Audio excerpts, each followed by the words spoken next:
Hey everybody, Marcus Hadfield, served in the Illinois National Guard for 11 years, deployed twice, once to Louisiana to train the soldiers going to Iraq, 03-04 the second time, 08-09 to Afghanistan. I currently am working for Illinois Department of Transportation and own Hattie Livestock Farms. I have a beautiful wife and 4 children. Hope you guys are having a great day. Hi, my name is John. I was in the United States Army from 1976 to 1982. I was a missile operator for air defense and a team leader. I was Army discharged in 82. Went back to civilian life. Worked in the trucking industry for a while. Then, when that didn't quite pan out, I started working as a corrections officer, cadet, and I got sick in the academy. Wound up working at the time for Kitchen and for Volusia County and Sonoma County. Kitchen as a civilian worker, and in 2017 I retired, and I've been retired since then. I've enjoyed myself.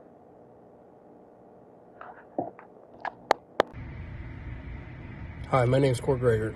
I served in the Army active duty from 2005 to 2013. I was deployed to Afghanistan 2011 to 2012 as a field artillery cannon crew member, but I served as a section chief and ammo team chief while deployed. I am now 35 and I work at Pontiac Correctional Center in Illinois as a lieutenant.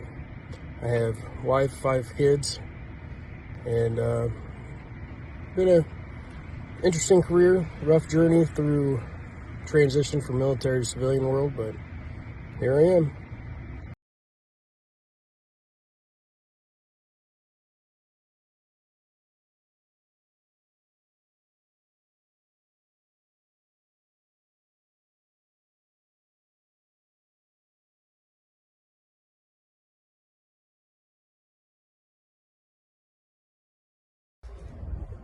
Hey guys, my name is Chris Hefner. I served in the Illinois Army National Guard for 8 years. I was a staff sergeant. I was deployed 2 times, once in 2005 to 2006 in Iraq, and then for a second time 2008, 2009 in Afghanistan. Currently I reside in this great state of Tennessee.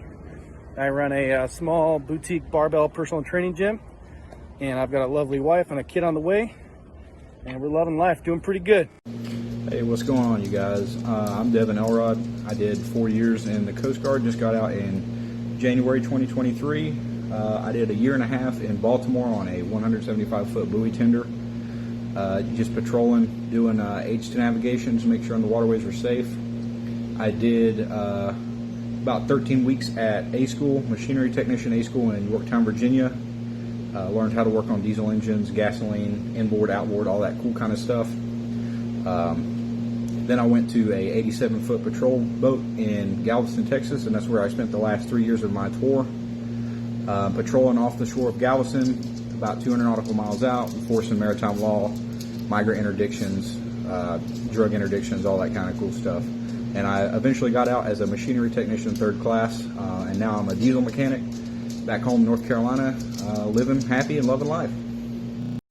I'm Alex Coons, where I served in the Illinois Army National Guard from 2003 to 2009. Served in Iraq from 2005 to 2006 as an infantryman. I got out as a Sergeant E5. From the time I got out to now, basically I'm iron worker, welder, pipe fitter, whatever the skilled trade is. I learn it and I go from there. Hey guys, my name is Jeremy Miller. Served in the Illinois Army National Guard for a little over 6 years. Deployed once to Iraq, 05 to 06. Still reside in Illinois. Work for a company called All States Ag Parts, and also run a self-storage business with my business partner.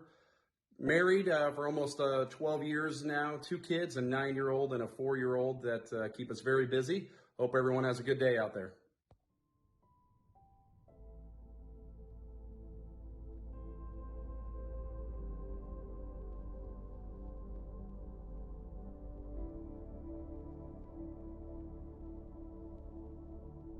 Go placidly amid the noise and the haste. And remember what peace there may be in silence. As far as possible, without surrender, be on good terms with all persons. Speak your truth quietly and clearly, and listen to others, even to the dull and the ignorant. They too have their story.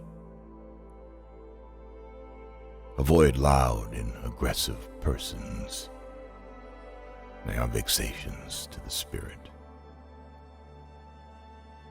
If you compare yourself with others, you may become vain or bitter. For always there will be greater and lesser persons than yourself. Enjoy your achievements as well as your plans. Keep interested in your own career, however humble. It is a real possession in the changing fortunes of time. Exercise caution in your business affairs, for the world is full of trickery. But let this not blind you to what virtue there is. Many persons strive for high ideals, and everywhere life is full of heroism. Be yourself, especially do not feign affection. Neither be cynical about love, for in the face of all aridity and disenchantment, it is as perennial as the grass. Take kindly the counsel of the years, gracefully surrendering the things of youth. Nurture strength of spirit to shield you in sudden misfortune. But do not distress yourself with dark imaginings. Many fears are born of fatigue and loneliness. Beyond wholesome discipline, be gentle with yourself. You are a child of the universe, no less than the trees and the stars. You have a right to be here. And whether or not it is clear to you, no doubt the universe is unfolding as it should. Therefore, be at peace with God, whatever you conceive him to be. And whatever your labors and aspirations in the noisy confusion of life, keep peace in your soul. With all its sham, drudgery, and broken dreams, it is still a beautiful world. Be cheerful. Strive to be happy.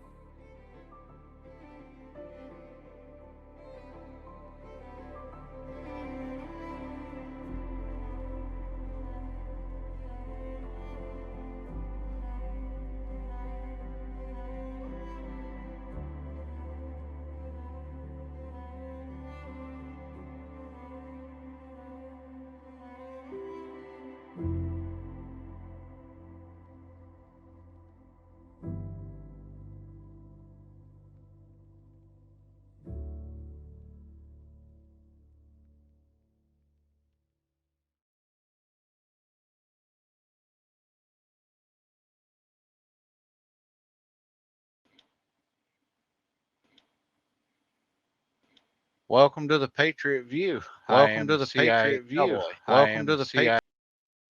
Yes, you are. Glad to have you back. So, Patriotic Veteran, what do we have this week? We got a stellar show put together. Do that every week. A lot of content, but we have an interesting speech coming in. Um, I picked this speech because it really forces you to think for just a moment. Number one, about the people you surround yourself with.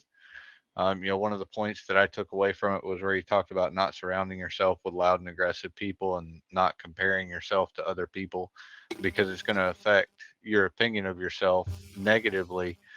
Either you'll become very vain in who you are, or you will become very, despondent and in despair over who you are, because there's always going to be somebody better or worse off than you.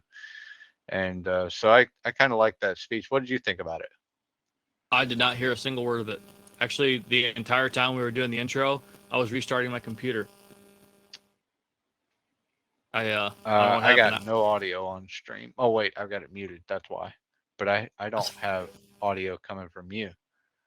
That's not good. Can you hear me? I can hear you. Can the stream hear me? I had to shut the stream down, so I'm not watching. Can the stream hear me? I had to shut the stream down, so I'm not watching. Can the stream hear me? I had to shut the stream down, so I'm not watching. Can the stream hear me? I had to shut the stream down, so I'm not watching. Can the stream hear? There we go. Now I got audio. So it wasn't me. No, it wasn't. So I muted the stream so that it wouldn't play back double in my ear, but for some reason it mutes both tabs. So I'm having to open it in a second browser. Makes sense. Lesson learned. Yeah, I was fighting. I don't know what happened. Like after we started the intro video, my computer said, "We're not doing this today," and it shut down my guest star, and it shut down me watching the stream. It shut down my Google Docs, everything. Oh, so man. I went ahead and closed everything and restarted and came back on. I hope I made the show. Okay. Sounds like I made it. Sounds like we got some volume. Yep. But yeah, I mean, that speech, when I stumbled across that one, I wasn't really looking for something like that, but when I stumbled across that one, it's like, that's actually a really good speech that makes you take a moment and think. It's slow, it's not driven and fast paced. It doesn't cover ground quickly, but it makes you turn your eyes inward for a few minutes and just look at yourself. Yeah, I'll have to watch that some other time. Like I said, I didn't get to watch it. I don't usually watch any of the intro videos or the break videos before the show because I want to watch it with everybody else. Whenever you pick a video out or whatever, obviously unless I pick the video, then I know what it is. But the ones that you pick, I try to be surprised like the rest of our people. Right. Well, the link to that video, if anybody's watching and wants to go back and share that with other people, that link is in our Google document. Ooh, we got to do our document link. Will be pinned at the top of chat just here in a moment. 3, 2, 1. We are the only talk show podcast that I know of that we actually make our entire script available to our audience. You can click that link in the pinned message at the top of chat, and you can see everything that we're going to talk about on stream tonight, including links to all of our sources for different information, videos, veteran events. All of that's included in this document. And once you have it, you'll be able to share this document with other people in the future so that you can share those resources with them, which I think is pretty cool. That was Patriotic Veterans' idea, and I think that's probably one of the best ideas that we've had regarding the stream so far. Yeah, I like it. I don't know why we didn't think of it sooner until episode 7 or something, but I'm glad we thought of it. I'm glad it came up. It was a great thought. So what did you do this week, man? Tell me about your week. Well, got my motorcycle parts ordered. Remember I broke the throttle cable last week. Let's see. Watched NASCAR in our Discord, which no one was surprised about, I'm sure. I think I won. I think I ended up pointing you by 1 point, didn't I? Yeah, you did. You pointed me by 1 point. Picked a bunch of nobodies for Talladega and still won. That's what's up. Had a dentist appointment. Went in to get a filling done, and after they drilled about half my tooth done, he said that it's just a little pinhole that goes all the way down. He doesn't know how close it goes to the root, so that's going to have to be a root canal. So that's fun. I got to see my old buddy Bobby, the veteran. He's the guy that I was talking about last week who served in Alaska as his foreign service because it was before Alaska was a state. That's pretty cool. Right into him again. So I bought him lunch and a beer. There you go. Been having a fight with the VA this week over over care in the community. So the VA optometrist is a 2.5 hour one-way trip from my house, a 5 hour round trip, right? And obviously that qualifies me for the care in the community from the Admission Act that Trump signed in. Right. So they referred me to care in the community. I went to my local eye doctor here, 16.3 miles down the road, whatever it was. And then they hit me up with, like, I emailed them at the end of last week, and I said, hey, it's been like a month now. I've been pretty patient. Where are my glasses at? I need some damn glasses. And they're like, oh, we're not paying for the glasses. You got to come to the VA for those. And I'm like, wait a minute. So to save me a 5 hour round trip, you refer me to care in the community, but then tell me to get my glasses, I got to come pick them up. Basically, they're like, yes, you have to be fitted. And I'm like, I'm just What's the dumbfounded by point the of whole the eye thing. doctor appointment locally then? Right, exactly. And so, like, I looked up the Mission Act, and I threw a fit. I emailed them. I said, no, this is what it states. And I don't go. Care in the community is not just for examinations, but also for treatment. What's a Right. treatment for poor eyesight? Damn pair of glasses, right? Right. So if I broke my arm and went to the hospital, the VA wouldn't just pay for an X-ray and then say, nope, you got to come back to the VA next week for your cast. Like, We'll set it on Monday. Right. And what it is it's people who don't know their policies telling veterans they're lying to us is what's going on. I don't, out of ignorance, they don't know the policy. So they're just saying, no, we don't cover that. You got to come in, when it's not the truth. The truth is it is covered. Absolutely is covered. Right. And veterans They aren't haven't questioning been what they're being properly told. trained. That's exactly right. They have not been trained. And I'm a big Facebook battle with people right now because they're like, you need to, not be so aggressive when you talk to the VA and blah, blah, blah. Like, no, enough's enough. So happens to be that our one of our representatives down there in Congress from my good old state is an Iraq combat veteran. She was a pilot in Iraq. So, I publicized her email on my Facebook, and I said, let her know what happened this week to me. I'm sure none of my friends, out of the 574 friends I have, 0 people sent an email, but whatever. I got to bitch a little bit online. Well, I mean, the thing is, you've earned that, and you know what it provides. And this is something, that we have covered on stream before, where we talked about the bill regarding the streamlining of the VA, and that they're going to be hiring a third party to come in and oversee that and audit it and make sure that it's actually taking place. This is something that bill will help prevent in the future, hopefully. Well, Once and you that third remember party is auditing it and making sure that it works. there was 2 bills. There was that one, but if you remember, part of one of them was that they were going to verify the modernization techniques of the VA. Well, guess what? This is that right there. Modernization would be training, right? If they're not up with the times on training, it's time. And Right. another thing that they're having problems with right now is the people for care in the community. Excuse me. The people who so the way it works is your personal doctor, like your care team, they call them, right? Like I'm on the peach team or whatever. They have to refer me to the care in the community office, who then has to look in my local area who's covered by the VA's insurance, basically, right? Who's covered by the VA. Right. So then they pick someone out. They call that doctor, say, hey, we want to schedule this guy for an appointment. And then they email me, hey, we set you up for an appointment on April 19th. Like they don't ask me what time. They don't ask me if that day works, nothing. And then so usually I got to go back in and be like, no, look, I can't do an appointment at 3:20 because my kids get off the bus at 3:40, right? I gotta be home. Right.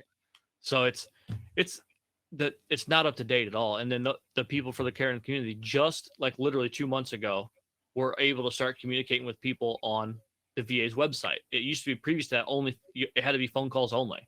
So anytime you're driving, you can't talk to them. I can't talk on the phone and drive in my state anyway, and you had to prepare yourself for a 20 to 40 minute conversation about what you're trying to get done instead of at your convenience through the secure messaging system on the VA's website, which, right, like I said, now they're starting to use that. So it's a little bit better, but it's still people not trained in it now, that they gave them access to it, but now they're not trained in it.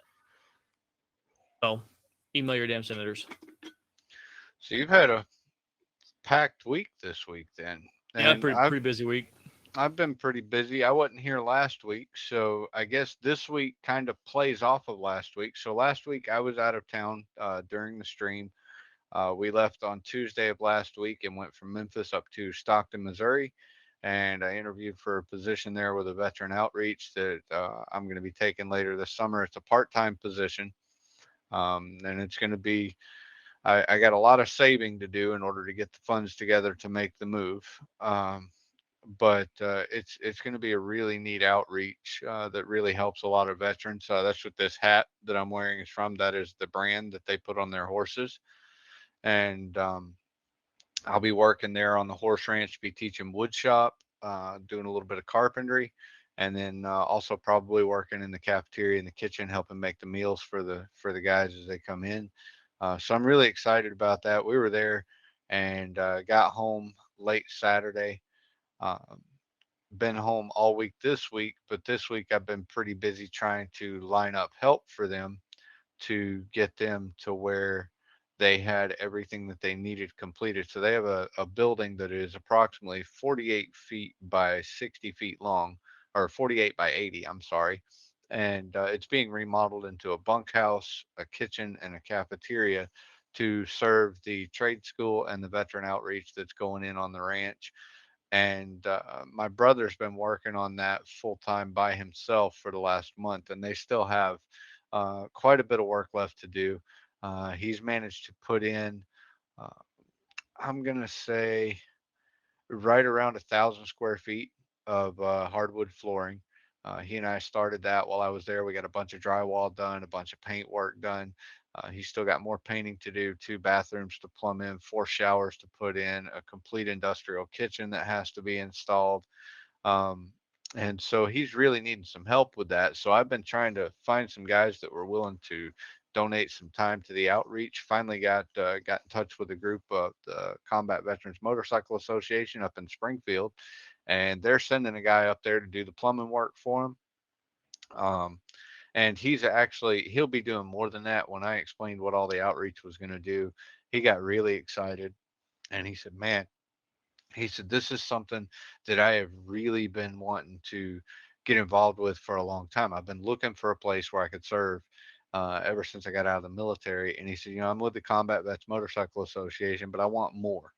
And he said, "I would be happy to come up on a regular basis and have some input on this." And so I connected him up with Riley and my brother Justin, and got them set up.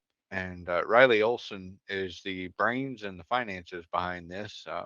He's put his entire financial future on the line to get this open and try and make it work. And so I'm trying to make sure that they get the help that they need. And so I've spent a lot of time doing that this week. Um, Been having a big fight with my welder this week. So if any of my viewers happen to know anything about MIG, TIG, and arc welders, I would welcome some help troubleshooting, especially if it happens to be somebody that I've spent time troubleshooting your flight sim and you know something about welders. I got something we can trade out on. Um, my welder has been giving me fits for the last 2 days. I was welding something with it yesterday and swapped from the MIG setup to a arc welding stick setup, and it welded fine for a few minutes and then suddenly lost its arc and would not arc again. And so I took the stick setup back off, put the MIG setup back on. I was like, well, I'll just finish this up with the MIG. It's just another half-inch bead that I need to run. And the MIG would not hold a steady arc. It would light up an arc for about 2 to 3 seconds, and then it would immediately burn back to the tip, and it would give an overheat warning instantly. I'd shut it off, turn it back on. The overheat warning would be gone away. I could weld for about 2 seconds and it would overheat. And it's doing that even today after letting it sit all night. I've got the cover off of it right now, but I cannot. Apparently, there's a glass fuse in some of them. I cannot find that sucker anywhere on the board. And I'm not sure which parts are the thermal switches, but I'm guessing that it's a bad thermal switch in it is what's causing that, but I don't know enough about it. So if any of our viewers know anything about welders, especially if you're somebody that I've worked with your flight sim and you need some more help with flight sim, I will trade you minute for minute. You troubleshoot my welder, I'll troubleshoot your flight sim. We'll both be happy at the end of the day. Can you guys So see me now? yeah, That thing crashed again. I'm glad you're long-winded. I don't think anybody noticed. I saw that it crashed, and so I figured I could carry us through because I want you to cover this first part of this week in history. I this is an interesting place to me. Yeah, I I've never been there, but I've done a little bit of research on this, obviously, because this is the rabbit hole I go down each week when I do This Week in History. That's why we have Right. so many entries every week, because I'm like, well, I can't really cut this out because that's pretty cool. Can't really cut that out because that's pretty Oh, cool. meat it will not arc at all on a stick. It won't strike an arc at all on the stick setup. It just completely quit. The wire will arc, but it acts like it's arcing very weakly, and instead of melting the tip of the wire, the whole wire turns red and falls off at the tip, if that makes sense. So Just the tip. I don't know enough about it, but if you know something about them, see, and I've checked the ground cables, I've checked everything, but why is it throwing the thermal warning if it's just a bad ground? Is that possible? Would a thermal warning come on if it's got a bad ground? Absolutely. Okay. Well, maybe I'll pull the ground cable off and replace That's it. the same thing like with your lawnmower. A lot of guys will sell their lawnmower because it won't start no more or something, or it'll crank slow. When it cranks slow, And that positive bad, cable gets yeah, hot, but that's because of bad ground. You're putting, it doesn't really work this way, but for layman's terms, if you're putting, 10,000 watts of power into something and you only got enough ground for 100 watts, you're not getting all of it. all right. I got a buddy that bought a Kawasaki Vulcan 1600 last year for $400, but he he bought it and the guy told him said it won't start. And so I went over to look at it and he went to start it up and dude, his wiring harness set itself on fire in like half a second. And I'm like, whoa, we unbolted the tank real quick. I yanked the tank off, put the fire out. And I looked and there was like 5 or 6 wires, about a foot of them was just melted in the wiring harness. So I grabbed my snips, cut them out, spliced in new wires, wrapped the harness back up. And he said, man, he goes, what are we going to do? He said, I'm just going to sell this thing. He goes, I don't have the money for a new harness. I said, hold on. Crawled down under the bike and traced the ground cable up to the battery, came down to the back of the engine block, took it off, cleaned the block, cleaned the ground, put it back on, hit the starter button, and it didn't even turn all the way over and it fired right up. And Yep. he's like, holy crap. I'm like, a dirty ground will set your harness on fire faster than anything else. It also causes slow start. And a lot of people on the forums had said something about a bad ground, but my ground cable, it's in good shape. It's brand new. There's no nicks, tears, cuts, kinks in it. It's connected well at the welder itself. So I don't know, and I'm cleaning obviously I'm cleaning the pieces that I'm attaching the ground clamp to and welding on, and my ground clamp is about 4 inches away from where I'm welding. So it's because that was one thing Right. that, well, I want to make sure that I'm not too far away from where I'm trying to start an arc either, because then you're just sending current too far. But Well, I so hope you get it figured out. yeah, if Meat knows a little bit about welders, maybe he and I can have a conversation after stream, and I'll actually FaceTime him and show him what it's doing. Sounds good. You ready to go to This Week in History? Yes, please take us through this Library of Congress thing. This is All interesting right. to me. April 24th, 1800, the Library of Congress was established in Washington, D.C. It is America's oldest federal cultural institution and the world's largest library. Among the 145 million items in its collection, there are more than 33 million books, 3 million recordings, 12.5 million photographs, 5.3 million maps, 6 million pieces of sheet music, and 63 million manuscripts. About 10,000 new items are added each day. What I think I learned, anyways, during this is I believe the cataloging system. I don't know if they still use the same one, but the original cataloging system was in place in there by J. Edgar Hoover, the first director of the FBI. I heard that too. I remember reading that somewhere. Because not the Dewey Decimal System. That'd be a lot of decimals. Can you imagine that? 10,000 items each day Yeah, get I don't know if added anybody to can there. put anything in there. Like if I brought something down there, could I put it in there? Is that I what think it is? it's Or I think one of the things they do is protect copyright.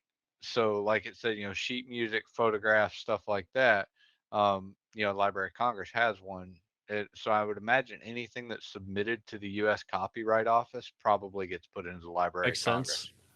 Congress. I mean, I'd have to look that up. That would make sense for a storage place for that stuff. Yeah. The I think next they're adding on one, to that building every day. I don't know. I mean, so 10,000 sheets of paper.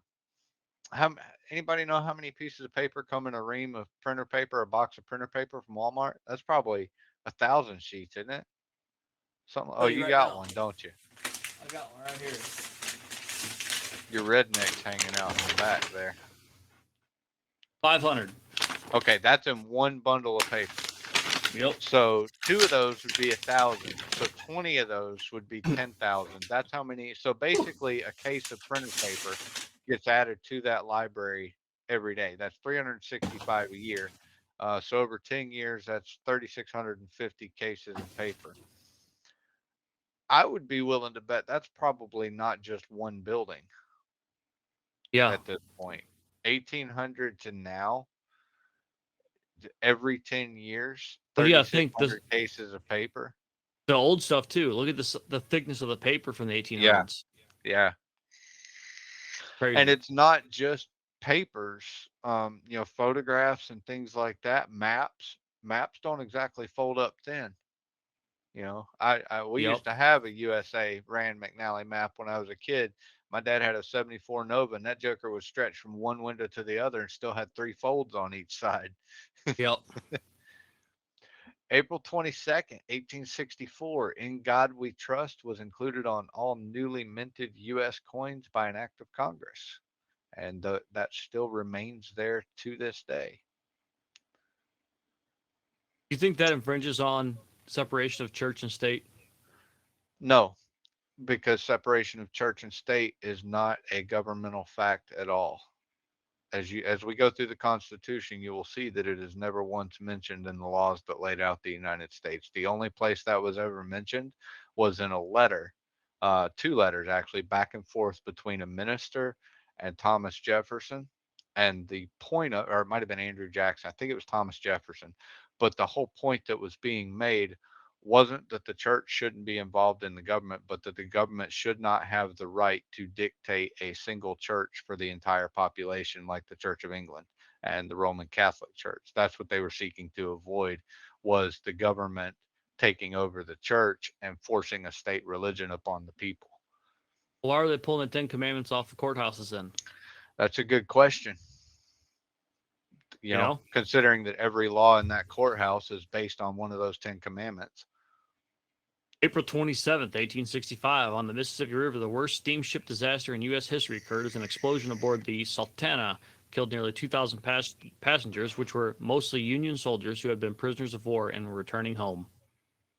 That Did sucks. not know that. That does, survive the Civil War and then get dropped in As a the river. prisoner, nonetheless, and then you think you're finally going home to some biscuits and gravy. That's pretty rough. April 22nd, 1889, the Oklahoma land rush began at noon with a single gunshot, signaling the start of a mad dash by thousands of settlers. They were seeking to claim part of nearly 2 million acres made available by the federal government. That land originally belonged to the Creek and Seminole Indian tribes. Now, we've heard the term Sooners in relationship to Oklahoma football. If I remember right, Sooners were people who ran before the gunshot started, before the shot was actually fired, in order to get land first. Too soon? Yeah, and so I'd have to go back and look that up, but I'm pretty sure that that's where that term Makes came sense. from. It was people that ran before either they ran before or they snuck out the night before. I don't remember the exact story. I'd have to go look that up. April 24th, 1915. In Asia Minor during World War I, the first modern-era genocide began with the deportation of Armenian leaders from Constantinople and the subsequent massacre by the Young Turks. In May, deportations of all Armenians. I read that the same way. I'm like, wait a minute. Wait a minute. Why did we get deported?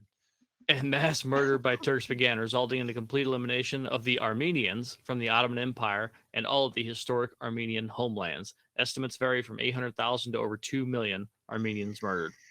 That's interesting. I didn't know that fact of history, and I'm a big history in World War I and World War II buff, but I did not know that. And on a side note, World War I, if you guys have not seen it, look up the show Anzacs. It's an Australian show about World War I. Give you a good look at that part of the world. That's where a lot of them served. And it gives you It's not something you want to watch with your kids. It's a very graphic look at trench warfare. Uh, Heartbreaking and true stories. So, but yeah, I didn't 800,000 to 2 million. Why don't we hear about this in modern history? Why do you think they don't teach? I never learned this in school. Either we didn't learn it or we weren't interested in the 6 minutes they taught us it. I mean, who Yeah, knows? Like, that's in fifth possible, grade they could have taught us about it, but right right? after they taught us about But I that was mean, like I remember the probably Adolf Holocaust. Hitler. We talk about the Holocaust still to this day, 6 million Jews, but why not the 2 million Armenians? That that seems to me that that would be an important part of world history. 2 million Maybe, people of a population back then was probably a sizable chunk of the Armenian people. yeah, probably. It says in Asia Minor.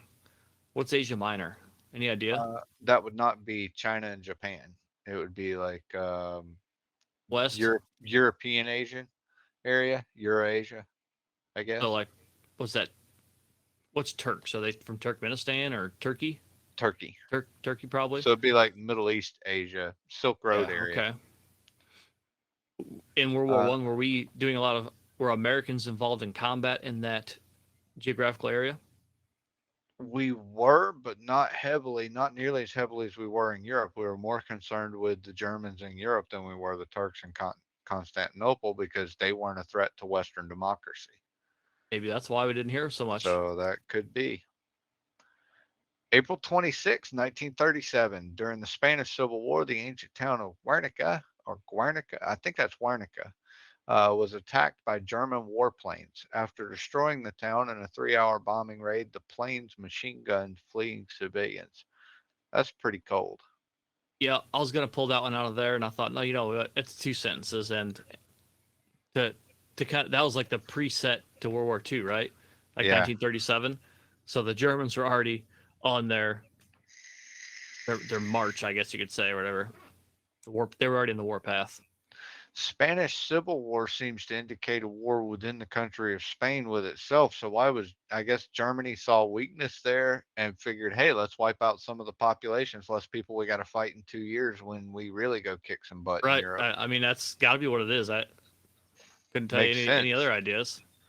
April 26, 1944, federal troops seized the Chicago offices of Montgomery Ward and removed its chairman after his refusal to obey President Roosevelt's order to recognize a CIO union.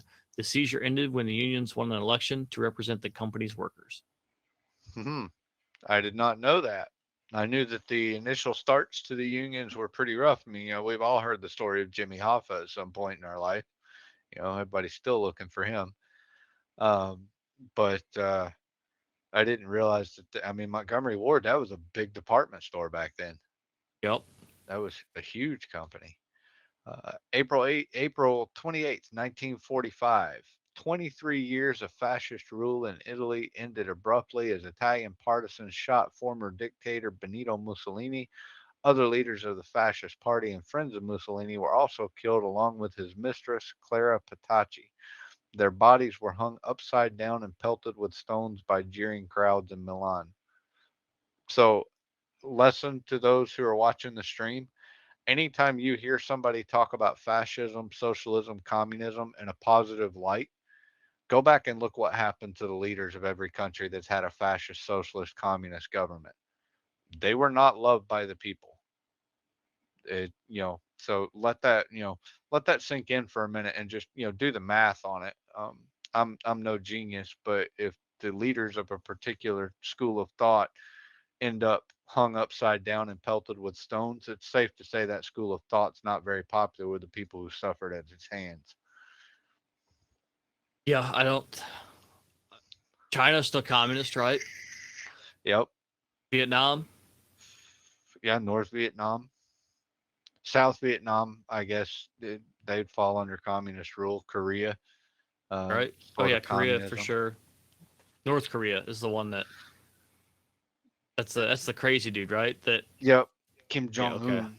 Yeah, But that I can't remember. here's the issue with communism. These young kids these days, all they've been taught about communism is everybody lives and works together and everybody has they aren't shown what actually happens when a communist government takes power.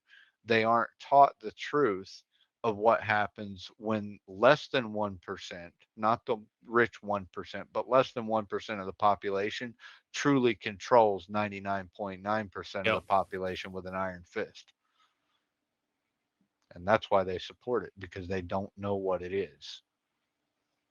This one here is gonna have a couple talking points after, I have a feeling. April 25th, 1967, the first law legalizing abortion was signed by Colorado Governor John Love, allowing abortions in cases in which a panel of 3 doctors unanimously agreed. Whatever happened to that? Is that still a thing? Now No, Roe versus Wade probably made that unimportant. but didn't they just flip that They verdict or didn't. whatever? Well, so okay, no, that's a Colorado state law. Mm-hmm. That's signed by the Colorado governor. So Roe versus Wade was a federal case in the U.S. Supreme Court, um, and what it did was guarantee a federal right to access to abortion. Overturning Roe versus Wade, it doesn't matter which side of the aisle you stand on in terms of whether abortion is right or wrong. Overturning Roe versus Wade is one of the best things that could have happened, and here's why. It doesn't matter if you stand against abortion or if you stand for abortion. The local people of an area should have the right, of a state, should have the right to govern their state, their place where they live, as they see fit. Overturning Roe versus Wade took the power out of the federal government's hands to ever say you can't have an abortion, period, or to say you must get an abortion if you have so many children, like China's government, where they have laws on how many children you can have. And after you have that many children, from then on, you have to get an abortion if you get pregnant. It takes that power away from the federal government and it puts it in the hands of your state legislature. So it doesn't matter which side of the aisle you stand on. If you want to see a change in your state, it's much easier to affect that change by talking to your representative, get your friends in other districts to talk to their representatives, because now you don't have to commit representatives or convince representatives from 49 other states to agree with your point of view. You just have to get the representatives in your state to vote the direction you feel that they should, which gives you a lot more power as the individual citizen. And that's the That way makes it's. sense. Um, Yeah, that makes sense. I guess I didn't really look into it that much. I just hear everybody, spatting at the mouth about government Roe versus Wade, and they overturned it and blah blah blah. And they really didn't overturn or decide anything. All they said was, "Never mind, we don't want part of it." Well, basically, what they said was, we're no longer guaranteeing a federal right to abortion. It's not a constitutional right. And so the states have to decide for themselves. Now, Tennessee, where I live, had a trigger law that went into effect the moment it was overturned. Abortion was banned in Tennessee. There's several other states that have similar laws. Yeah, As for my personal views on the subject, I disagree with abortion. Um, I cannot honestly say that I would never sit and talk with somebody who had an abortion and not agree with them. If somebody's raped, if somebody is gang raped and ends up pregnant, I don't I don't know what the moral choice is there, right. you know, Yeah, it's always because it that's why hasn't been me in that situation. I haven't had to that's why make that kind I of like call. where this says that they have a panel of 3 doctors that unanimously agree.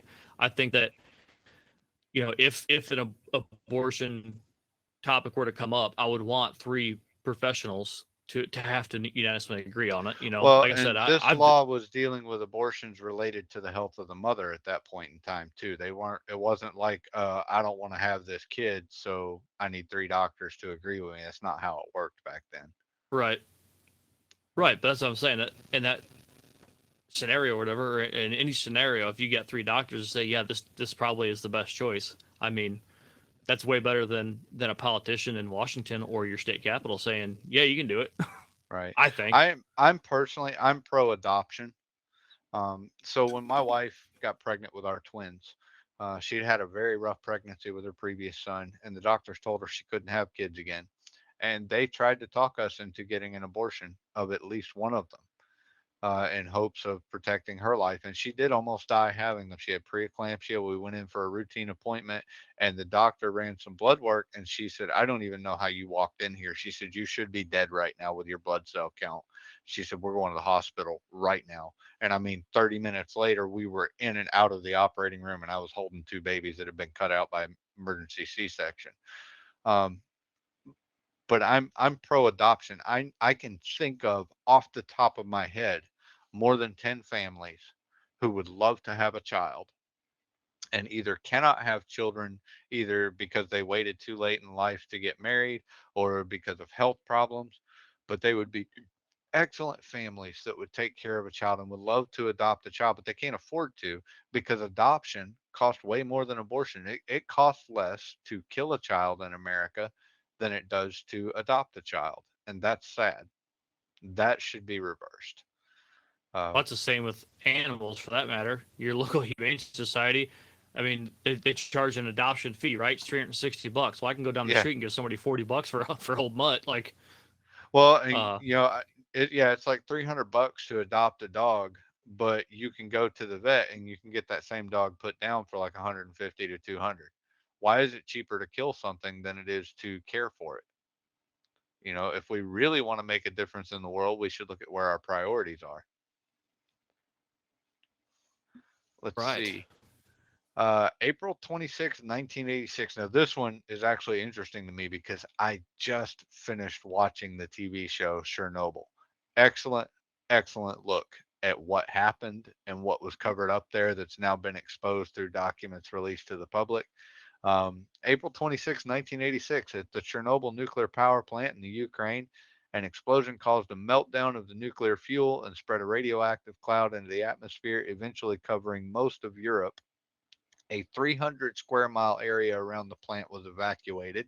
31 persons were reported to have died, with an additional 1,000 cases of cancer from the radiation were expected. The plant was then encased in a solid concrete tube to prevent the release of further radiation. Now, they evacuated 300 square miles. The recommendation from the scientist on site was a 2,500 square mile evacuation. They were picking up readings that were deadly over 100 miles away from Chernobyl. So there was a lot of cover up there, and that's always been an interesting incident to me. I was like 4 when that happened, but I can still remember the pictures on TV, and so Yeah. that one's been interesting. April 26, 1994. Multiracial elections were held for the first time in the history of South Africa, with approximately 18 million blacks voting. Nelson Mandela was elected as president and F.W. de Klerk the vice president. Everybody's heard of Nelson Mandela. Yep, everybody knows who Mandela was. Birthdays, important birthdays. You have a lot of these this week.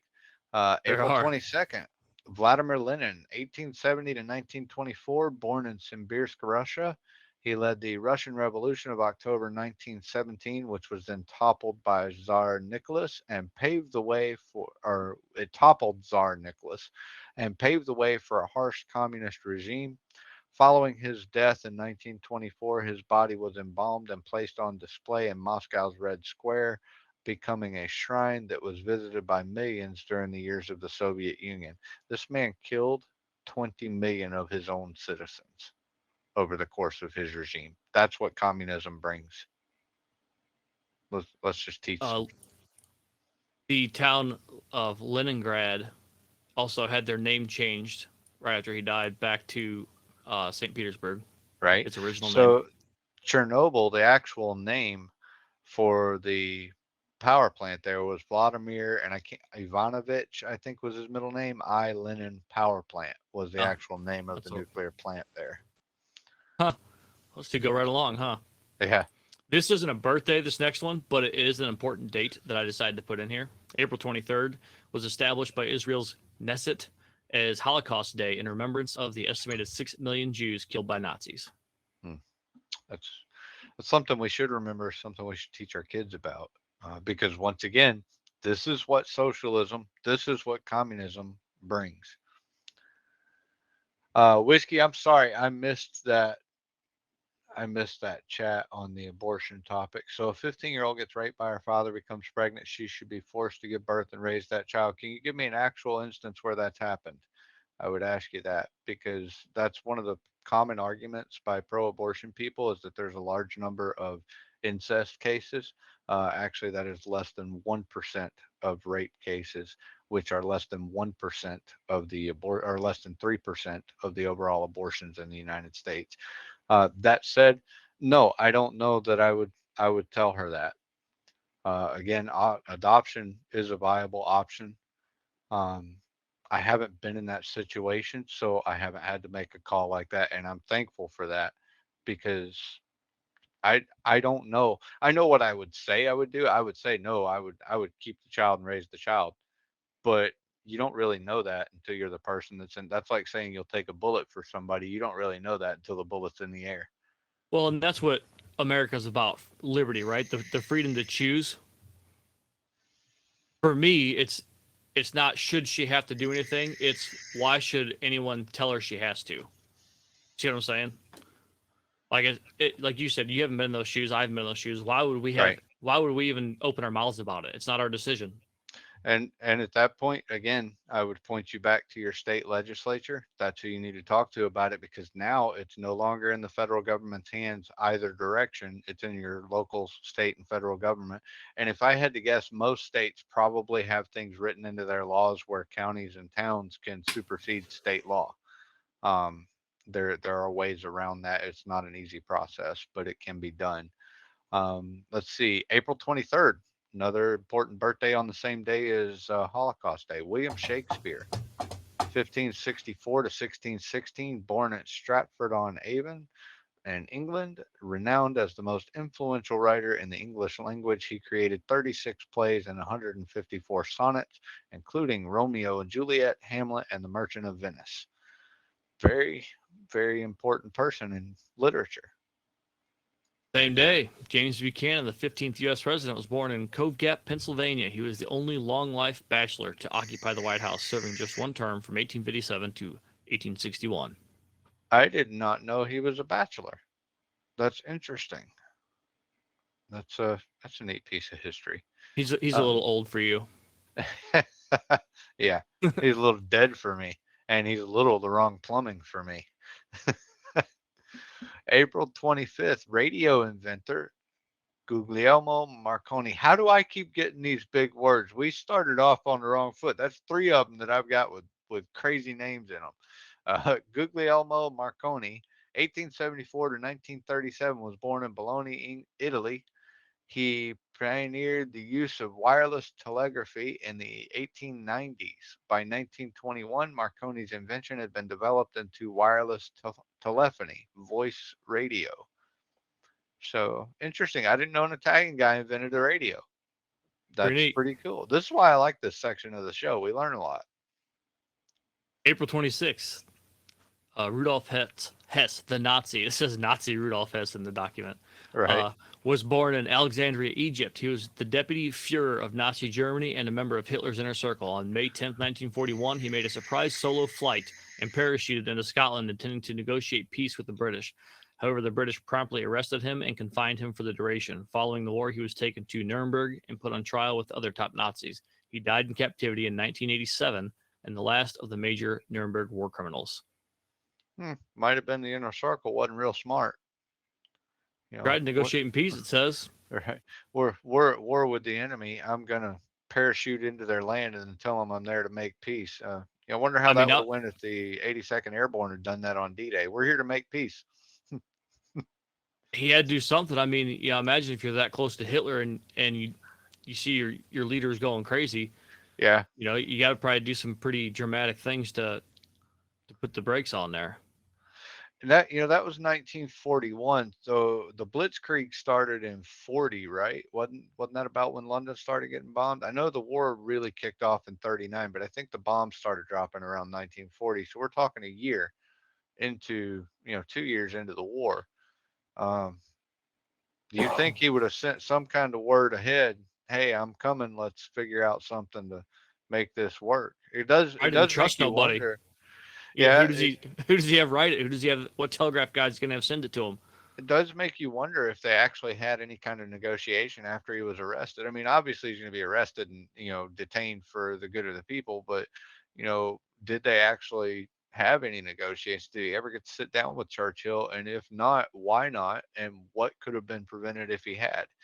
Yeah, imagine that. And if in 1941 peace was negotiated in Europe, Right. other than Another important person here, April 27th, telegraph inventor Samuel F.B. Morse, 1791 to 1872, born in Charlestown, Massachusetts. He developed the idea of an electromagnetic telegraph in the 1830s, tapped out his first message, "What hath God wrought," in 1844 on the first telegraph line that ran from Washington, D.C. to Baltimore, Maryland. The construction of the first telegraph line was funded by Congress at $30,000 after Morse failed to get any other financial backing. After Western Union was founded in 1856, telegraph lines were quickly strung from coast to coast in America, and those later became the beginnings of the telephone network. nope. April 27th, Civil War general and 18th U.S. President Ulysses S. Grant was born in Point Pleasant, Ohio. During the war, he earned the nickname Unconditional Surrender Grant and was given command of the Union armies. He served as president from 1869 to 1877 in an administration plagued by scandal. He then went on to write his memoirs and died in 1885, just days after its completion. Nice. Ulysses Grant. That was a beast of a man on the battlefield. Uh, What to he say? was quite the commander. April 28th, James Monroe, 1758 to 1831. He was the fifth U.S. president born in Westmoreland County in Virginia. He served two terms from 1817 to 1825 and is best known for the Monroe Doctrine, which declared the U.S. would not permit any European nation to extend its holdings or use armed force in North or South America. Interesting. So I've heard of the Monroe Doctrine. I was not exactly sure what it was, but that's interesting. That I wonder if that's all still in effect at this point. Um, because well, I don't I don't think it is because Germany, when they bought the property in Tuscaloosa County, Alabama, for the Mercedes-Benz factory there, that piece of soil became sovereign German soil. Everything that's on that Mercedes plant belongs to the nation of Germany. So I wonder how much of the Monroe Doctrine is still in effect today. I don't know. There's probably some sort of clause in there too about having a military force. It says or used armed force in North or South America. So I would They have imagine their own police force there, privately hired. maybe it's gone by the wayside. Then that's something we ought to find I out. might I might dig into that this week. That might be some interesting history research. We do have some upcoming events this week. Everywhere, Heroes Connect, Military to Manufacturing. That is an online event scheduled for May 3rd. If you look in the Google's document that is pinned in our chat, those are all links. They're in blue. All of our links are in blue. So you can click that, figure out what time and date or what time that starts and what you got to do to get on there. There's a job fair at the Naval Station in Norfolk on May 4th and the Dallas Veterans Job Fair. So all throughout our country, there's things going on. A lot of stuff.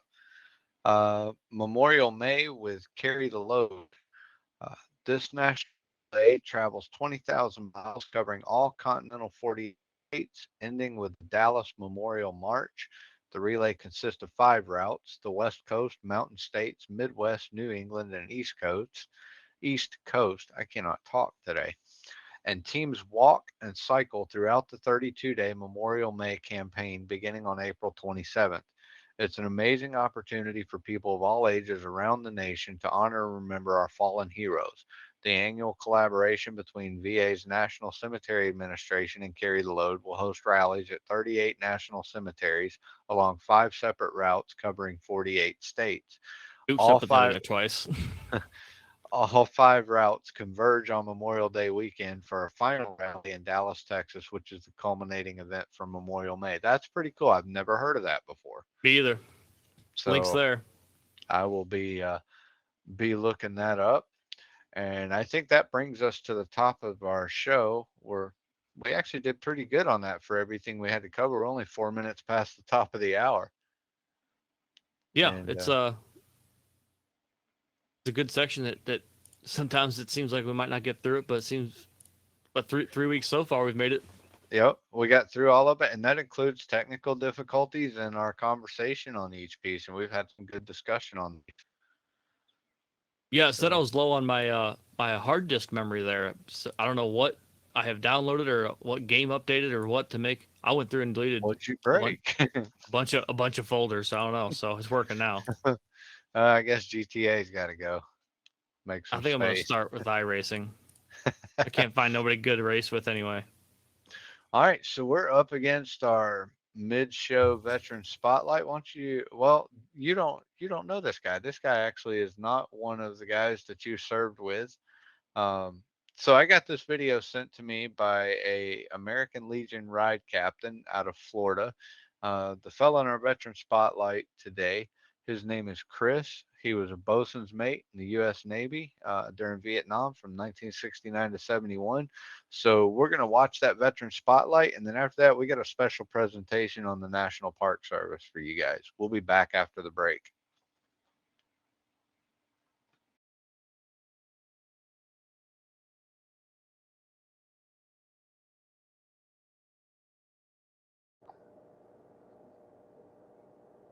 Hi, my name is Chris. I was in the United States Navy from 1969 to 1971. Stationed out of San Diego on a destroyer, John R. Craig 885. I was a bosun mate. Did 2 tours in Vietnam. I got out. When I came back, I went to work for a prison. Worked there for 30 years. And I also did a little part-time in an armored car. And now I'm happily retired. I sing in a rock and roll band. Life is good. Thank you very much. Have a good day.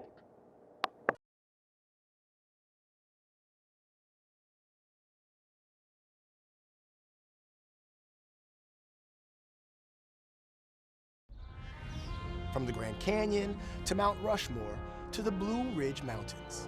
The National Park Service, it's the government agency responsible for maintaining America's abundance of natural and cultural wonders.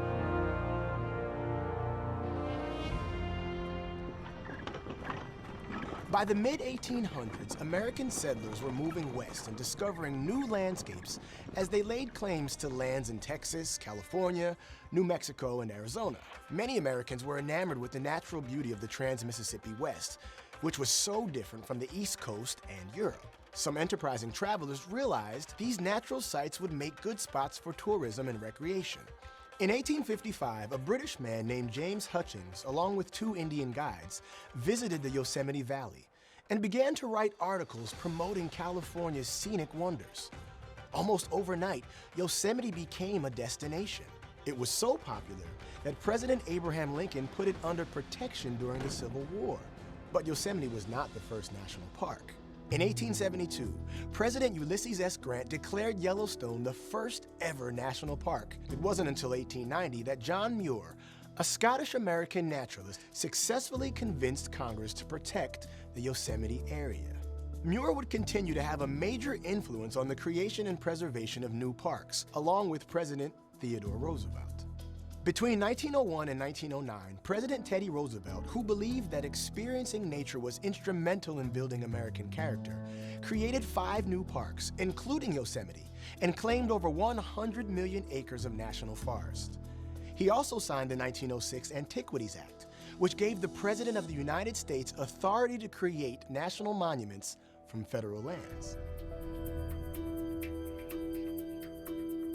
National parks were springing up all over the country. But it wasn't until 1916 that President Woodrow Wilson signed an act to establish a National Park Service run by the federal government. The Organic Act gathered the 14 national parks and 21 national monuments into a federal system. Congress declared the fundamental purpose of the national park system: to conserve the scenery and the natural and historic objects and the wildlife therein, and to provide for the enjoyment of the same in such manner and by such means as will leave them unimpaired for the enjoyment of future generations. Over Over the next 2 decades, Congress expanded the national park system, adding the Grand Canyon, Bryce Canyon, Acadia, the Great Smoky Mountains, and Shenandoah to the list of national parks. Throughout the 20th century, the service continued to expand, thanks to some important pieces of legislation. The Historic Sites Act of 1935 allowed the government to give historic properties protected status. The Wilderness Act of 1965 created a policy of securing wilderness areas for the benefit of the American people. In 1990, the Native American Graves Protection and Repatriation Act required museums, including those in the national parks, to return excavated remains to their cultural descendants. By its 100th anniversary in 2016, the National Park Service employed more than 20,000 people and upwards of 300,000 volunteers, presiding over more than 400 parks, monuments, and other sites. Today, the National Park Service still works with communities across America, preserving nature, local history, and providing the public with places to explore, learn, and reflect.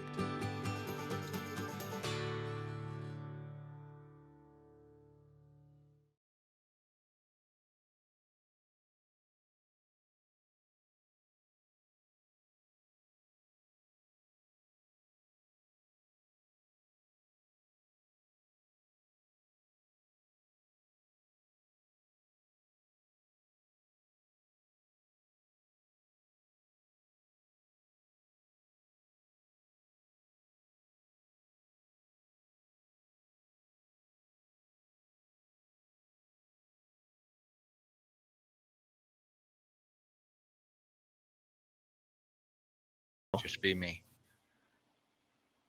Just be me. I don't Let's hear no see. audio on stream either. Uh-oh. Just be me. I don't There hear no we audio go. on stream He's either. got it. Uh-oh. Just be me. Oh, I don't There hear we audio go. on stream So either. yeah, what do you Chris is think from about Florida, that? you were saying. That Yeah. video's slick. Yeah, I thought it was really neat, all the information that they gave us. So yes, Chris is from the DeBerry area of Florida. It's outside Daytona. You know APOD, our buddy Yeah. APOD. He is the Hey, ride Pod. captain for the local American Legion there. And so he got Chris and John from last week. He got Yeah, both I of them to assumed those submit they were both sitting in the same chair, so I Yeah. assumed that those guys might know each other. Yeah, so Chris is a non-vet. Seems like a pretty cool guy. I would like to get some of these Vietnam guys on the show. In fact, I personally would like to get like 3 of them on, 2 or 3 of them on at the same time. Let them just talk forth where we can listen to stories. Heck yeah. There's a lot of information there. Kind of like we did on the first Tropic Thunder where we had the pilots with us. That went really well. Yeah, for sure. Thank you, Chris, for your service. Video's kind of quiet. I really couldn't tell where he served or anything. I didn't want to turn up my volumes and get everything messed up for our part of the stream, so I'll go back and watch that again louder. But National Parks video is cool. It showed all the, I'm sure not all the bills and laws relevant, but a lot of the legislation that's relevant to forming national parks and what rights the president has and what they can also deem as a national park. It has to be federally owned land, I guess. Right. But that's good. They can't make my house a federal monument. Don't want that. They could, using the laws of eminent domain. Maybe they're going to turn my house into Fort Knox. They could put all the gold here. There's no gold in Fort Knox. Yeah, there is. I've seen it. There's a video from 1976 that shows it. Right. So we're up against our constitutional education segment. We've been going through the U.S. Constitution one segment at a time, and we've broken it down to keep it shorter so that we don't have an hour of cornbread dry reading, for which I'm sure you're all grateful. But at the same time, we want you guys to learn the Constitution with us. And today we're on Article 3, Section 1. The judicial power of the United States shall be vested in one Supreme Court and in such inferior courts as the Congress may from time to time ordain and establish.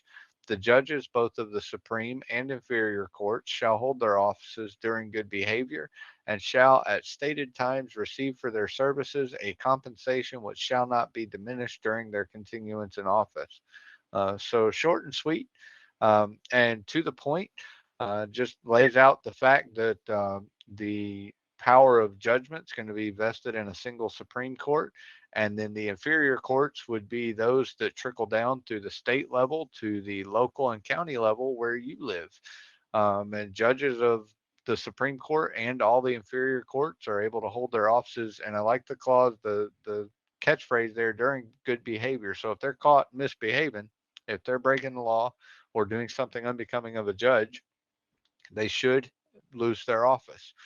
And then it says that they shall at stated times, or other words, in a regulatory manner, a regulated manner, receive for their services a compensation or a paycheck, which shall not be diminished during their continuance in office. So once they're hired in, they can get a raise, but they can never have their pay drop below what it was the day they started as a judge.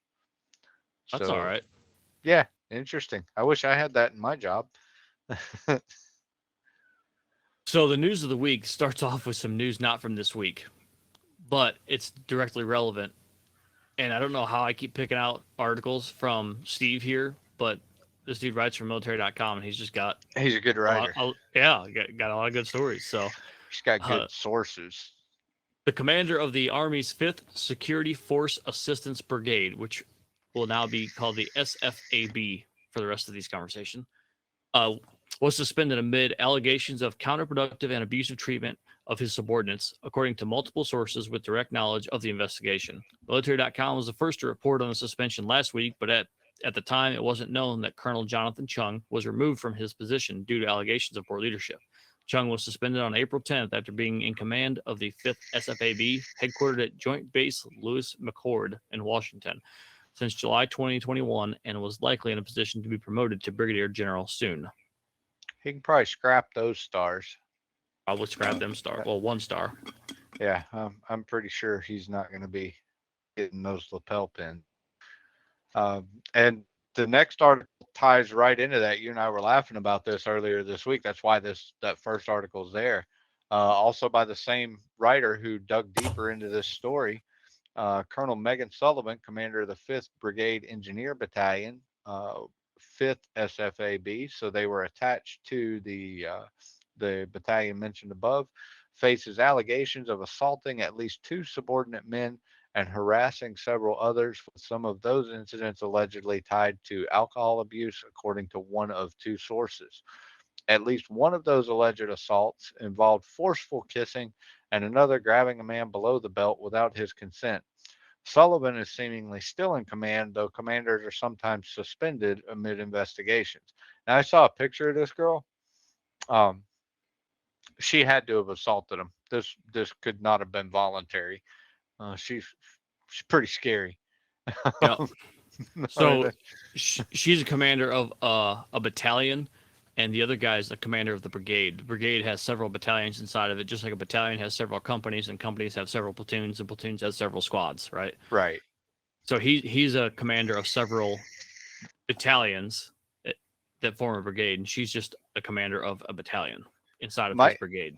I'm going to guess, and I could be completely wrong, but if he is the battalion commander, my guess is that her behavior was reported to him and nothing was done. He is the brigade commander. Brigade commander, right? My guess is that at some point he had notification of something that this colonel was doing, and nothing was done, and so they went outside the military, or went outside the normal chain of command to get an answer to the problem. That's what it sounds like, and I might be wrong. Some of the allegations against him were counterproductive and abusive treatment of subordinates. So probably, a lot of bosses, not just in the military, a lot of people's supervisors just treat people like shit because they can, right? Yep. And so doing that obviously is counterproductive and probably verbally abusive at times. And so once you're in basic training, you expect some verbal abuse, you expect some of that rashness, but you start putting bars and little birds and Oakleys on your collar, that's got to go away, because now you're the professional of the military. You're supposed to set the standard, be the standard. So yeah, I don't know if he was ignoring reports about her treatment or what, but regardless, that's 2 pretty high commanders that are both be getting some time off, I'd guess. Yeah, and you're right. Once once you start adding decorations to your uniform and you start moving up the ranks, a different degree of professionalism, I guess is the best word I can think of in non-military terms, is expected of you. You know, we expect a general to behave different from a second-class private. You know, Yep. little bit more decorum and a I little got bit my ass more. shoot out one time in Afghanistan. I was the last guy out there working. We just got back. I was power washing Humvees and stuff. And I seen my sergeant first class walking by. And at first, like, hey, Sarge, you know, he didn't hear me. I'm not going to say his name just because I think he listens to our show. So I don't want him to yell at me more. But I was like, Sarge. And he didn't hear me again. So I was like, hey, you know, because I could say hey louder than I could say his name. And he turns around. He's like, you calling me? I was like, yeah. He goes, he's like, you know, just got into me because I said, hey. He's like, I'm Broke not it off. hey. You call me Sergeant, you know, blah. I'm like, man, I tried getting a hold of you before that. That was my first attempt just calling you hey, buddy. Like, but yeah, you know, I was just so E4 in Afghanistan. So it wasn't really surprising to anybody that I got my ass chewed out for that or that it was his job to chew my ass out for that. But, you know, you get to these guys' rank and you got to pocket that anger and that angst. Right. I'm going to let you take the next two, actually. Well, I'm not going to spend a lot of time on them. Veterans homelessness is a topic that we've been covering since the beginning of the show. That one and the one above it. Because you're a veteran and you know more about the physical fitness test. Oh, I skipped right over that. So this is all a crock, to be honest. It's always been a crock.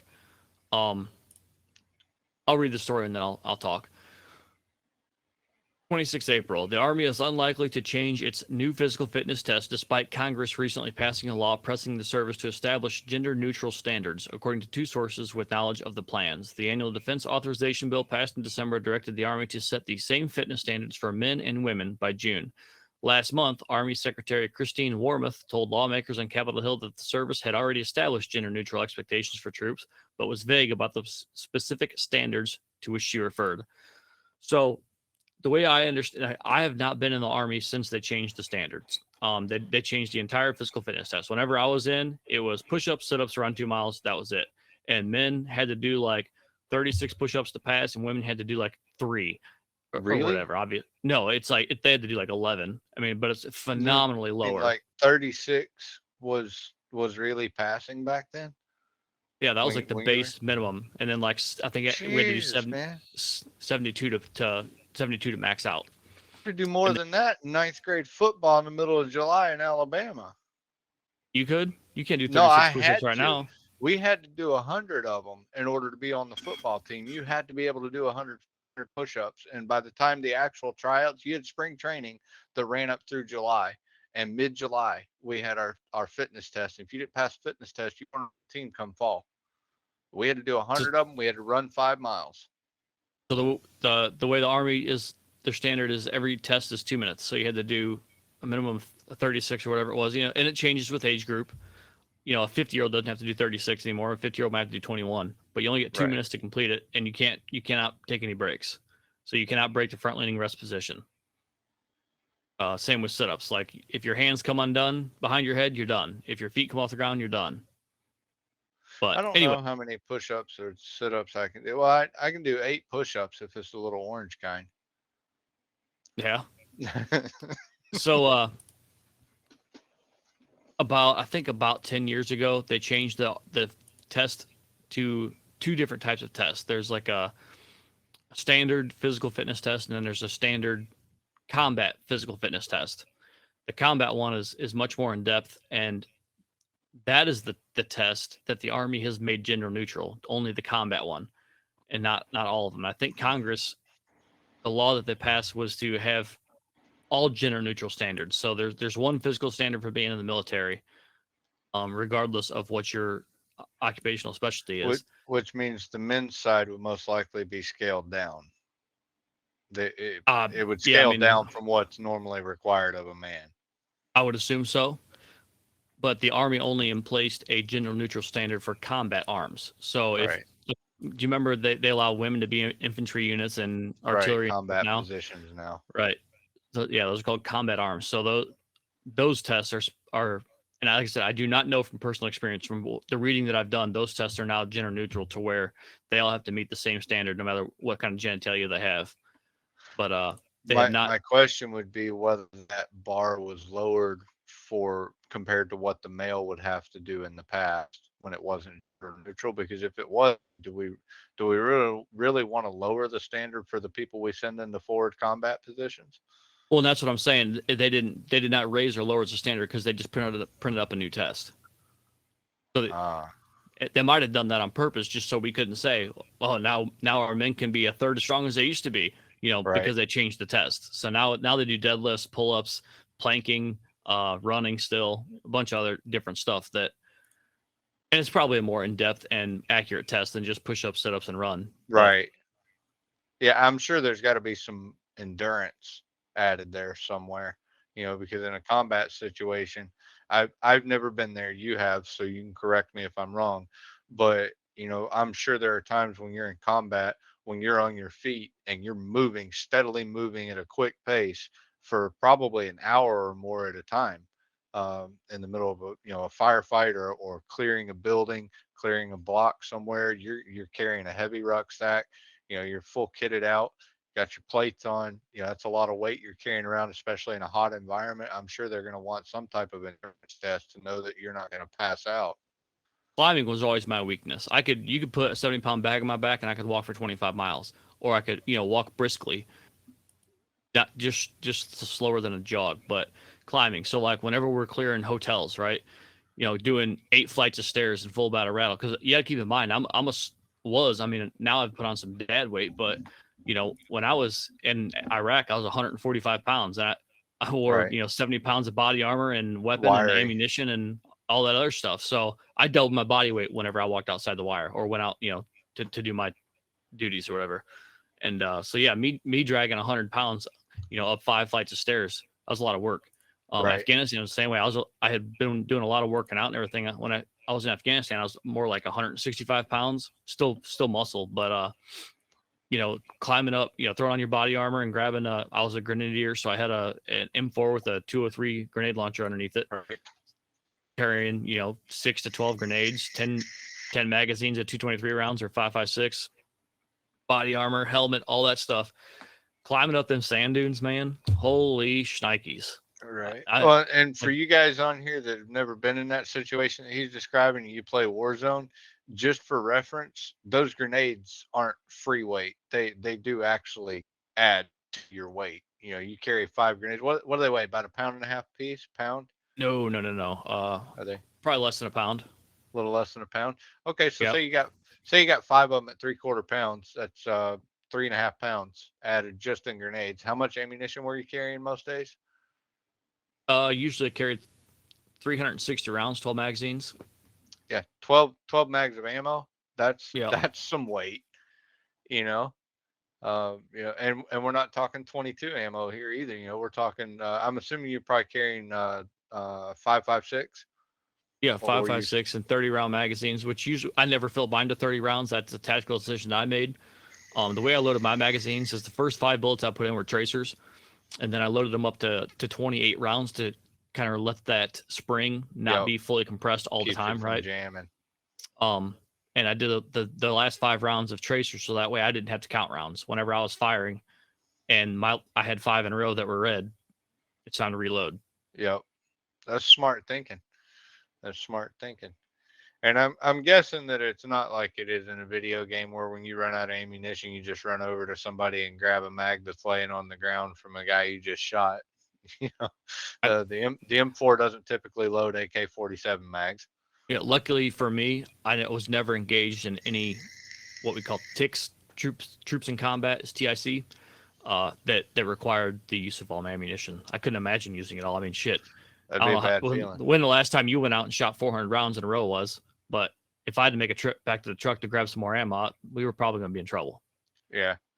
Oh, that reminds me of a little comic I saw somebody posted me on Facebook. I may have shared it to you, drawing a two cowboys hunkered down behind a log. One of them sitting there with a fanny pack. He's loading his weapon, and he's looking at the other one. He says, "You can't just make fun of my fanny pack and then ask me for extra ammunition."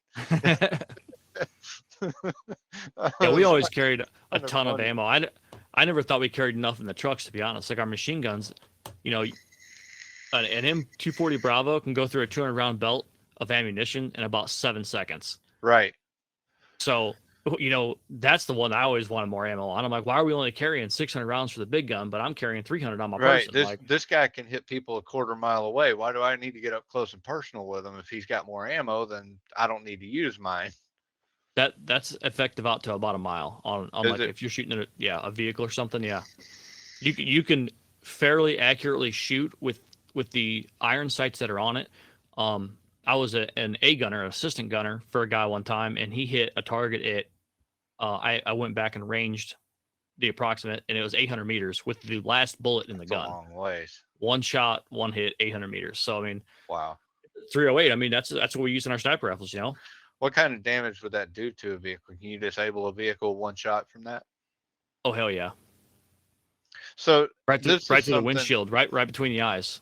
This is something Ashley and I were talking about. We were watching a show, and a guy poked a hole in a gas tank with a screwdriver to drain fuel out, which is stupid. Don't try this at home. There's a good chance you're going to make sparks, and you're going to have a really bad freaking day if you do. But then he backed up, and he's like 75 yards away, 50, 75 yards away. Three guys close on the position where the van was at. He fires 3 rounds into the side of the van. The van explodes. Now, I have shot junk cars with fuel in the tanks. Yeah. They don't blow up like they do in the movies, guys. No. They just don't. The one car that we got to actually have any kind of explosion at all actually had no gas in the tank. It was just fumes, and that's the only reason it exploded. And we were shooting full metal jacketed rounds into it, and my hunting rifle with lead slugs wouldn't actually cause anything. It was just, you'd hear it hit the car, and that was it.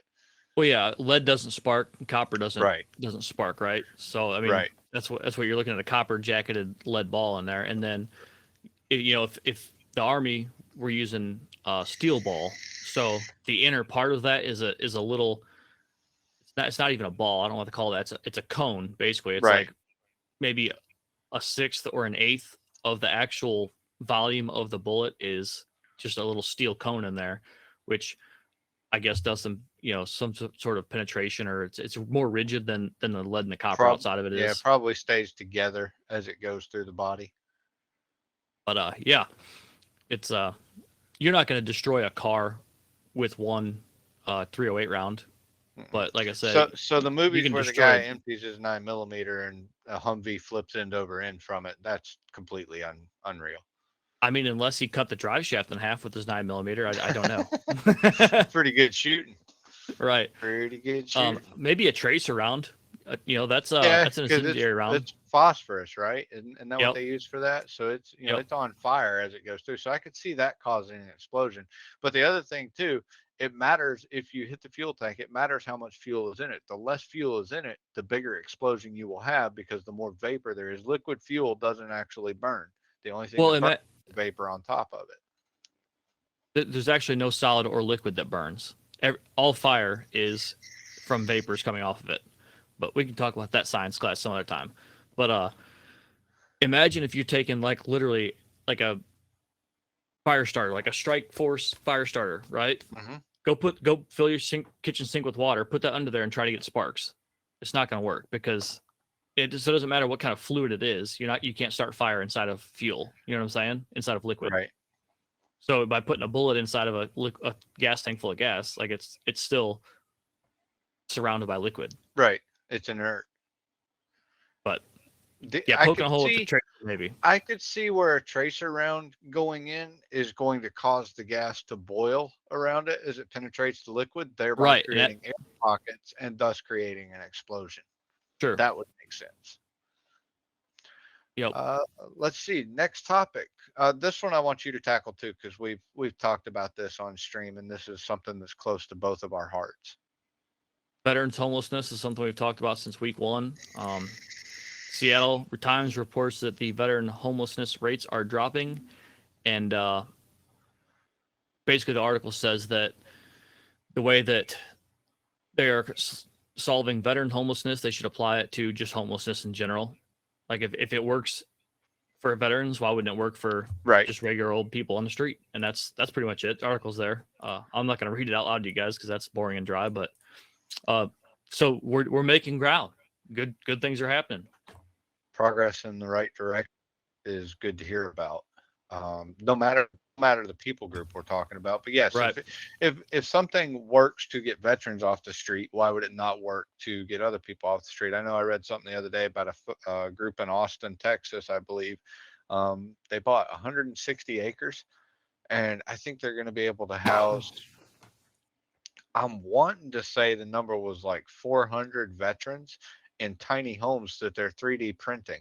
And it is tiny. It's I remember like you telling me something about 150 this. square feet, but it was really cool. I mean, it 3D prints the toilet and everything all in one piece, all the plumbing, the toilet and everything. paper? I don't know that it prints paper, but it prints all the plumbing and stuff like that is all 3D printed in. And it's just a little bitty place, but it's a place where a homeless veteran can go and live free of charge and have a place to call home and thereby have an address, and hopefully that gives them the foundation that they need in order to get things like veteran benefits, because you can't sign up for stuff if you don't have an address for them to send it to. Well, that's changed, but you can have anybody can have a PO box. Anybody can refer any of their stuff to their local veteran center, any mail or anything.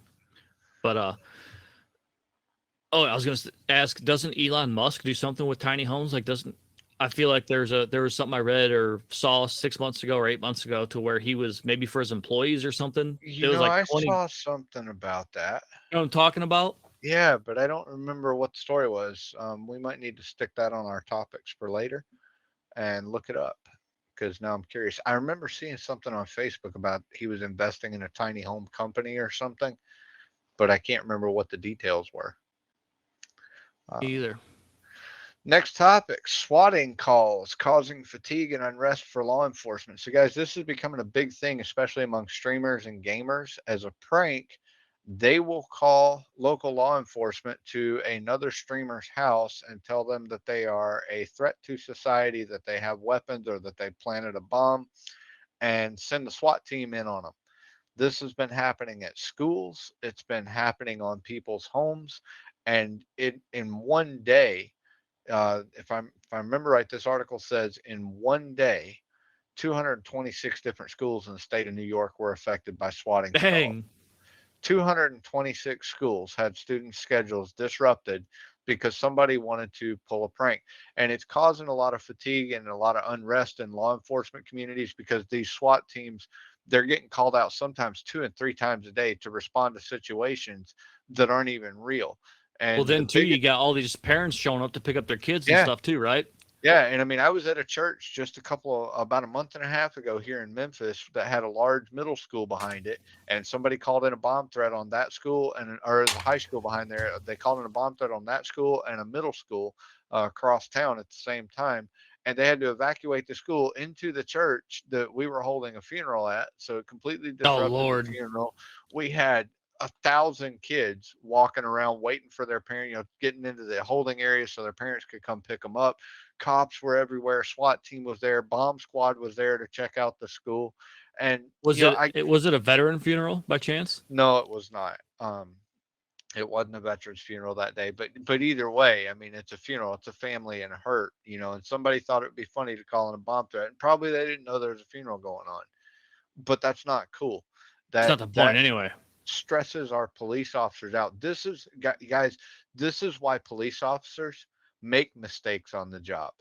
This is why they end up getting jumpy, because they get so many false calls that eventually something happens that they cannot, in the split second they have to determine necessarily whether it's a threat to their life or not. So they take action to protect their life and then find out it wasn't actually a threat. And it's situations like this that cause it, because it puts them under great strain. It puts them under great fatigue. But not only that, the one thing that they're really worried about is that a lot of the experts in these types of things with police, with law enforcement, have said that they're worried that people will use these as a means of gauging local officer response to such situations and thereby gain information that they can use to plan out a real attack in the future. Well, that And causes a that is a diversion too, scary right? thought. It does cause a diversion. And I mean, think about it. You know, if they got bomb squad at 3 different schools in Memphis, how hard would it be to set one off at a 4th school you didn't call in? Yep, You know, that's no good. They got it's to put it scary. into that stuff. Start prosecuting them guys. Yep.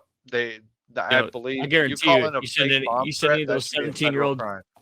yeah, you send any of those 17-year-old streamers to jail for a month, we'll teach them No, something. I don't think it should be a month. That's causing mass panic. That should be a federal crime, and that should carry a 1-year minimum mandatory sentence with no chance of parole. No, You should that's how pay lives for are that. ruined. Maybe, but how many people's lives did he wreck that day?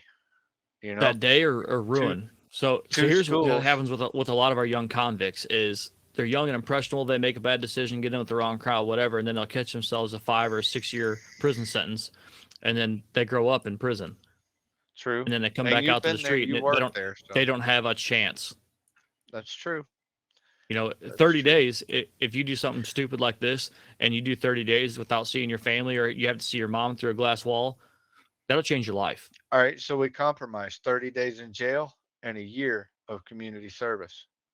I'm all 4 for hours, community service. 4 hours a day community service. Yep, I'm Working all for at the community service. schools that you threatened, cleaning the schools. Just let them come in and clean. Our schools will get cleaned for free. All right. So, I like this one. Tell us about this. This is really Operation Hilarious.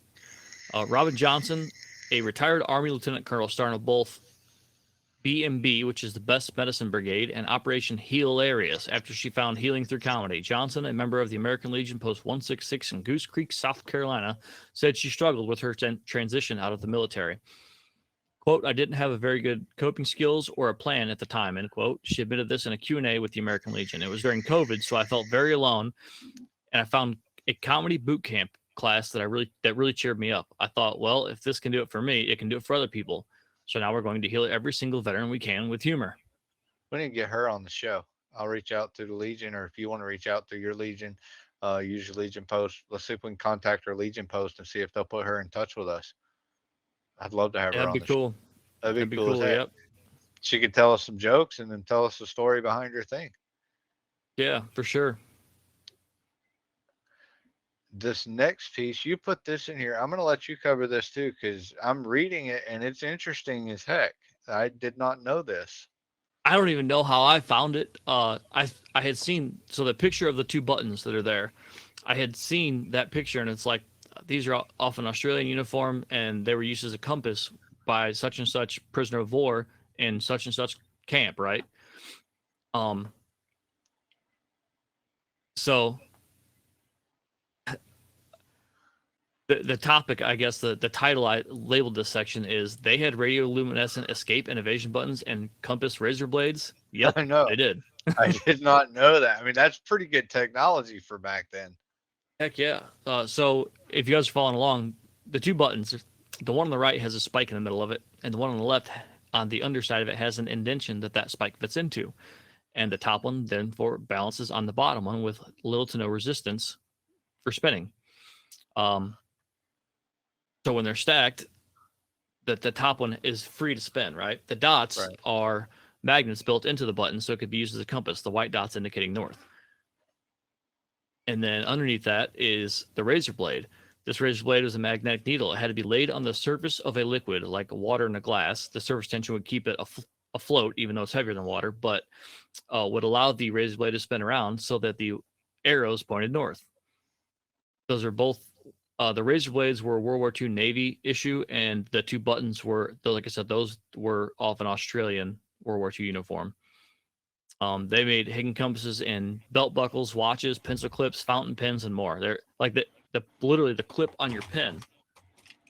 Like this thing, they had magnetized it to where if you set it like on a table, the pivot point was exactly in the middle, and then it would point north. It's That's just pretty cool. Yeah, it's crazy. I found that and I said, well, this is other topics. We got to talk about it. Right. I'll read this one, but you put this one in, so you've done more research on it, and I I'll actually wrote let this you. article myself. Did you? Okay. Well, in that case, you read it. This is you. Titled "Feminism Only Exists in First World Countries." It might be true. I was listening to a podcast where two people were having a civil debate on women's wages versus men's wages. The woman had the stance that women are paid less than men for the same work, and the man had the stance that pay scale is and should be relevant to results, as in work results. Well, during the debate, the man asked several questions about how our nations of the world were formed by men fighting wars, how freeing the slaves was accomplished by men fighting wars, and how mankind got out of the caves and jungles by men fighting wars, killing woolly mammoths, etc. He stated that a man can survive without a woman, but a woman could not survive without a man, regarding an actual survival situation in the wild, not survive as in, I wouldn't be The happy. human race. Right. We kind of need them. But after all of this, the most interesting line he threw out there was, quote, "Feminism only exists in first world countries," end quote. And I had never thought of that, but it does make sense. I guess it kind of does, because I'm not against a woman making a good wage or having a good job at all. If she can perform as well as a man, she should be paid as well as a man. If a woman can weld and turn out as much good product as a male welder, she should make the same money he does. It should be equal wages for equal work, not equal wages for equal position, equal wages for equal work. And here's the crazy thing. There are things that women are very good at that men suck at being able to cover. You put a female in a secretarial spot, there are men who can do it, but I would dare say that 90% of the men who stacked up against her would not be able to keep up with a good female secretary. They're Yep. better at multitasking. They're better at, Multitasking. yeah, we're not good at that. If I'm welding, I'm not welding and running a wood lift at the same time. I'm welding. I'm not Right. even having a conversation. I'm welding. That's it. I can do one thing and that's it. But I hadn't really thought about that until I saw this section. That feminism, the and by feminism, guys, we're not saying that women are less than men.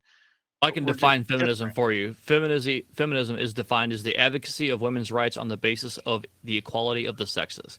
That's it. It doesn't mean bra burning. It doesn't mean anything Right. else.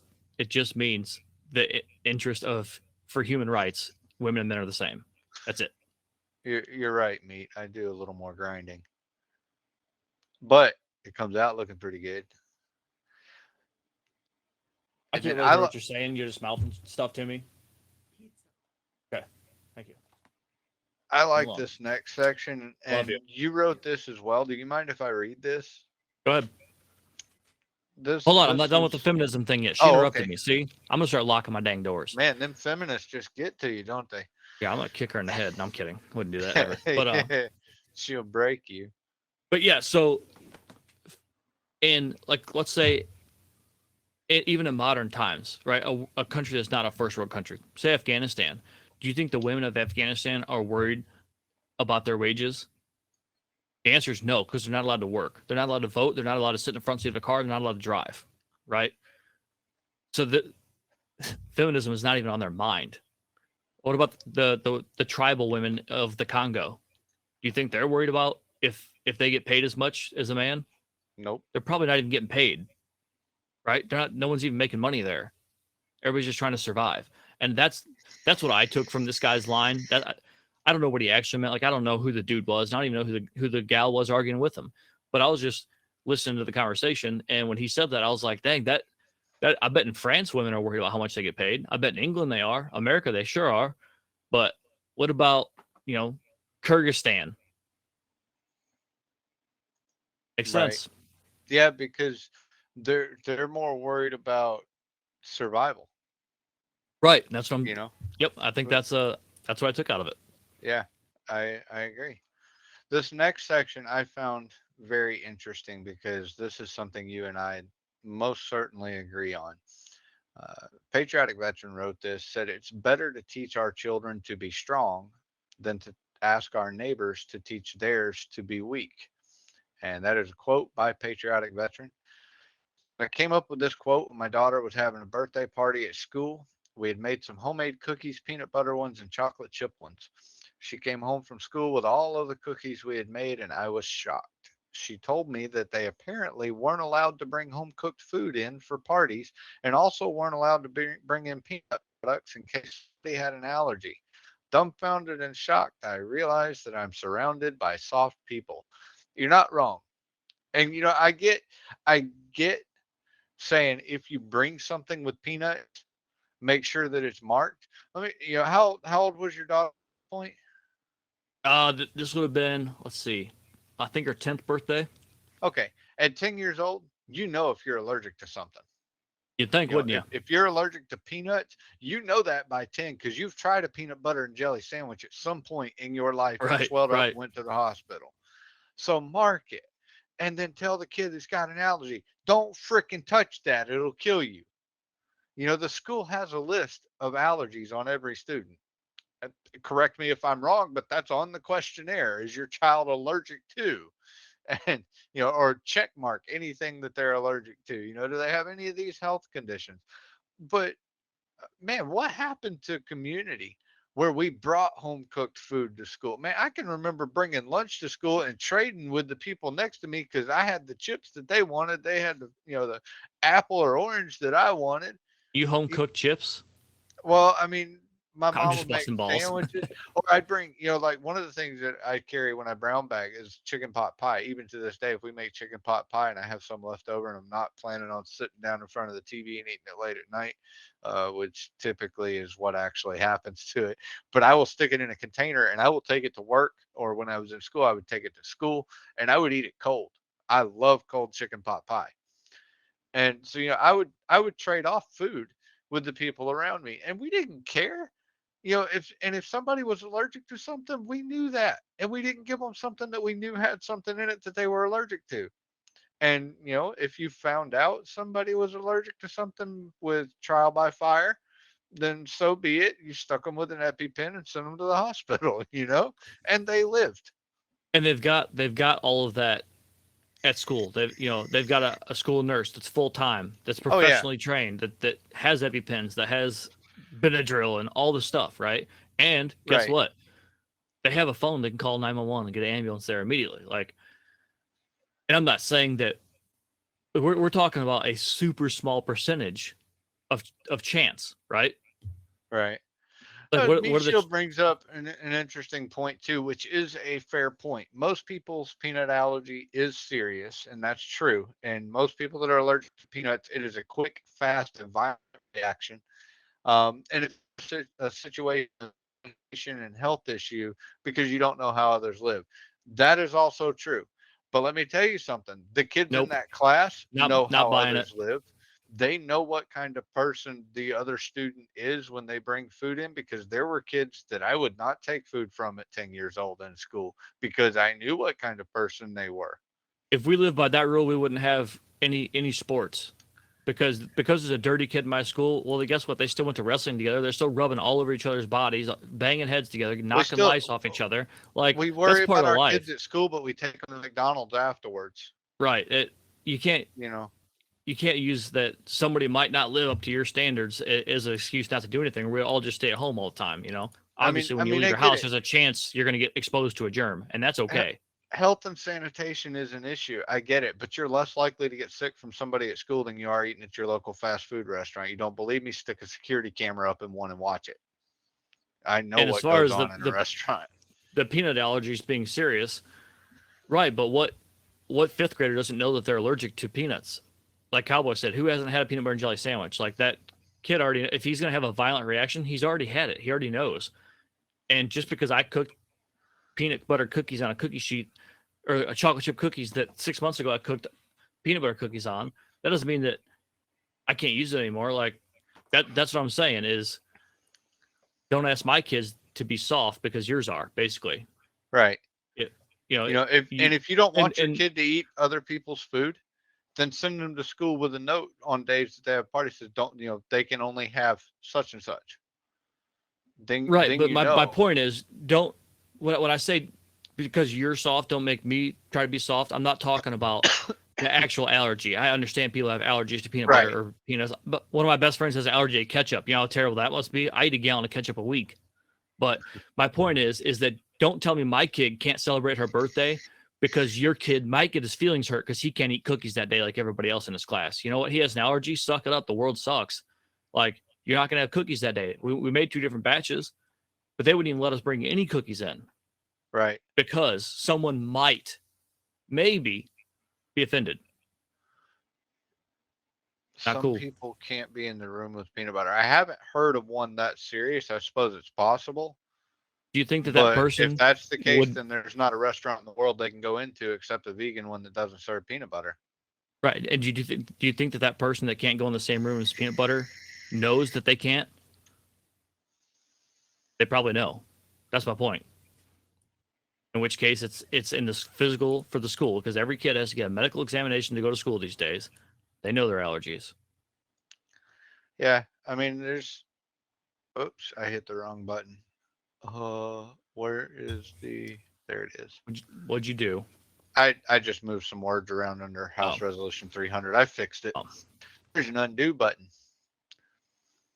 Actually, the school is liable if the kid has a reaction at the school. That's the school's responsibility to oversee their safety. So if I guess that's what they're doing.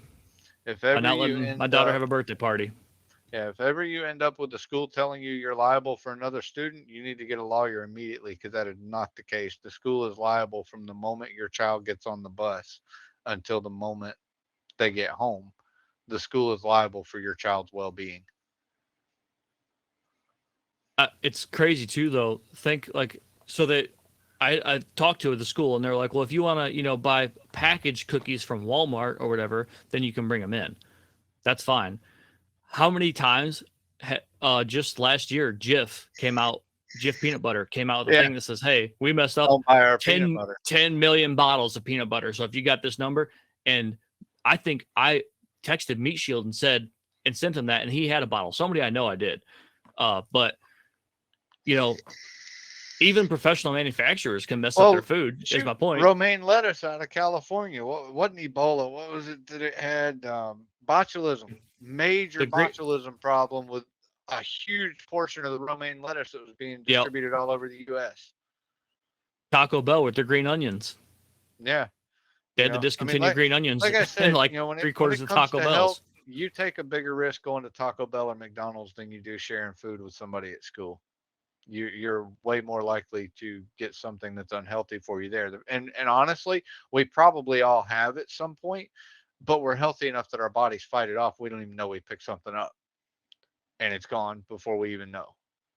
So, Michiel, I see your stance on this, and I'm okay with your stance, but that does not mean that I agree with it. My point is that because you don't want your kids to eat my daughter's birthday cookies, that doesn't mean she shouldn't have them. She should still have birthday cookies. That just means you tell your kids, hey, we think Patriotic Veteran's a dirty bastard. Please don't eat his cookies. We don't know his ingredients. He might put drugs in there or something. Whatever. Just tell him, don't eat it. That's my point, is you shouldn't change the normal people's lives because the people who, and yes, having an allergy is abnormal, right? It's an abnormal body condition. You can't change the majority because of the small percentage. And that's a huge problem in our country right now, and it just felt relevant. Yep, that's true. Track the legislation. You want to take the first one? Sure. It just turned pink on me. House, April 24th, the House referred to the Committee on Veterans Affairs. Did you change the words of this? Because this doesn't make sense in my head. In addition to the Committee on Armed Services for a period to be subsequently determined by the Speaker, in each case for consideration of such provisions as fall within the jurisdiction of the committee concerned. There's got to be something missing there. What was referred? There is. Hold on. Here, I'm going to put that in there for you now because this is relevant.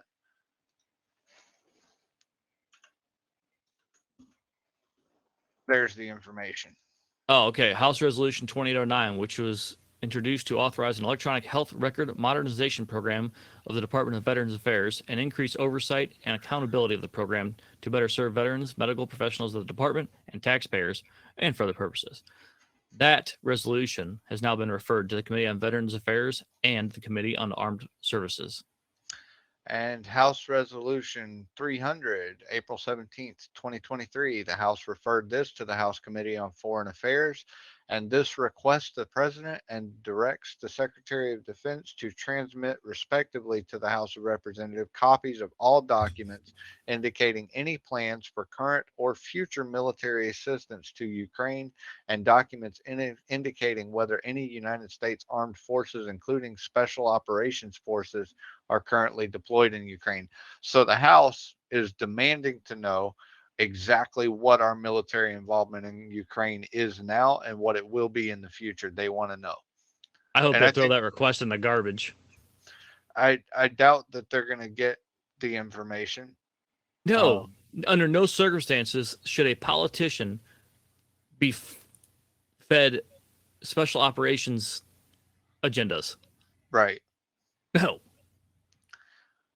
That's for generals to know. If you want to know what special operations is doing, join the military. Join the military. That's crazy. I read that when you put it on there, and I'm like, I understand what they want. I but think come we on. should be. I think we should be well informed as to financial burden in relationship to Ukraine. Be that burden spent on military, or be that burden finances sent directly to Ukraine. The American people should know where our tax dollars are going. We don't have to know the inner workings of the U.S. military. We don't have to know where the special forces operations are taking place or anything like that. None of that needs to be disclosed to the politicians. No, that's a ridiculous request in my opinion. Yeah, I agree. Now, if you said, "Hey, we sent $22 billion to Ukraine," the question to say, is it for U.S. military operations or is it for Ukrainian military operations? That'd be fair, right? To see who's using the money. But Meat says, "Oh, you mean the guys getting paid by other countries and such? Sure, they can have that intel. What harm could it cause?" Yeah, give them the location of all of our special operations units. I've watched enough episodes of 24 to know that'd be not a good thing. So, what a great episode, man. We had a lot to cover, and we did it. We actually did it. It is 8:01 p.m. Heck yeah. I think we got set up quite nicely. Covered a lot of ground today. Let's see. I want to read the credits for these two videos because I really enjoyed both these. Desiderata, provided by RedFrost Motivation. You guys should check them out on YouTube. RedFrost, all one word, motivation. Great videos and speeches there. A lot of historical speeches by prominent presidents and people from history. And then here's how the National Park Service got started, provided to us by the History Channel. We appreciate the use of that. That was a very informative video. I enjoyed it. Yeah, definitely cool. I can't wait to keep going through these national parks. If I ever get to retire, man, I'm gonna travel and do them all. I think it's kind of, we did Yellowstone first and focused on it, and it was the first national park founded. I think that was pretty sweet. Heck yeah. So we talked about what we did this week, and then walked through a long week of history with a lot of stuff in it, man. Library of Congress, U.S. money, Hitler, and Lenin. Morse coming up with the electromagnetic telegraph, and then who's the other guy? The radio. Marconi or something like that. The radio, coming up with a crystal radio. That's all interesting stuff. I mean, don't forget to check the upcoming veterans events. Yep. Also, hey, Vet Ticks First Ticks reminder. It's baseball season. If any of you guys like baseball and you're a veteran or have a veteran friend or whatever, use my referral code that should be up there on our home screen. I don't think it is actually, but get a hold of me. We can get you hooked up with Vet Ticks. They have tons and tons of baseball tickets. I mean, like there was like 6 this week in my area that I could have gone from. St. Louis Cardinals, Milwaukee Brewers, Chicago Cubs, Chicago White Sox, Minnesota Twins, Kansas City Royals were in there. Like tons and tons of free tickets for veterans and first responders. So make sure you guys, upcoming events. If you guys are in those areas, check those out. And Memorial May with Carry the Load. It's a month-long event. We're gonna have that in there. That started yesterday, by the way. Yep. So that's started going yesterday. on right now. You can get involved with that locally. I'm sure no matter what part of the U.S. you live in, you can find a place locally to get involved. Well, yeah, that's why they have 5 different routes they're taking. So, and you don't even have to walk necessarily on their route. You know, you can sign up and say, you know, I'm going to walk 25 miles on Wednesday or whatever. It's just a thing, um, to kind of they claim it's to go back to the origins of what Memorial Day is to be celebrated for. Which Memorial Day is not Veterans Day, right? Memorial Day is for the ones who aren't with us anymore. Right. So it's an important thing. On Memorial Day, One you of our don't tell mods take care of that, please.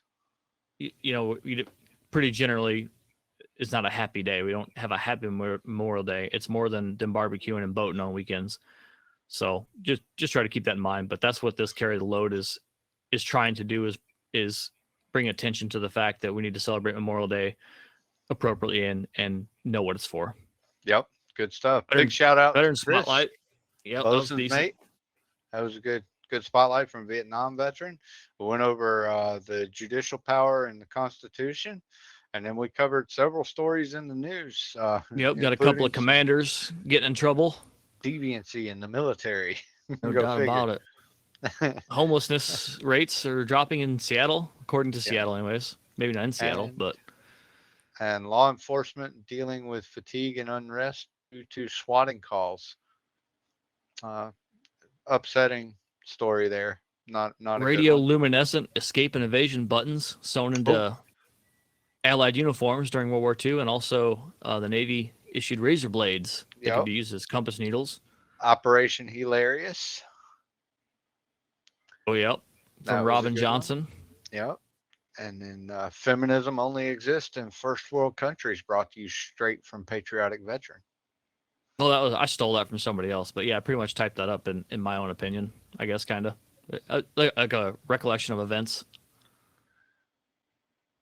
And let's see, scrolling down here. It's better to teach our children to be strong than to ask our neighbors to teach theirs to be weak. I'm the neighbor in that scenario, in case you didn't know. Right. A couple of tractor legislations. Yep.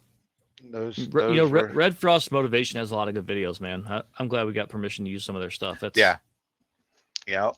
National Park Service does too. I mean, they've got more than just like tours of the parks.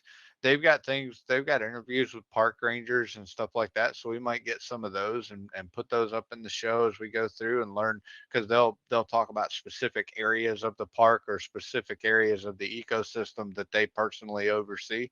And it's some interesting information there. Like I watched one the other day of a guy who deals specifically with bison in Yellowstone. That's his job, and he oversees the herd and makes sure that they have everything that they need. They're not being taken apart by predators, etc. So some cool stuff, man. What an episode. Micho brings up a good point for the parks videos. Since we accidentally did the first one first, we should do them in order. I agree. That'd be cool as hell. I think we did Yosemite last week, and so that was included in the first 5 that were opened.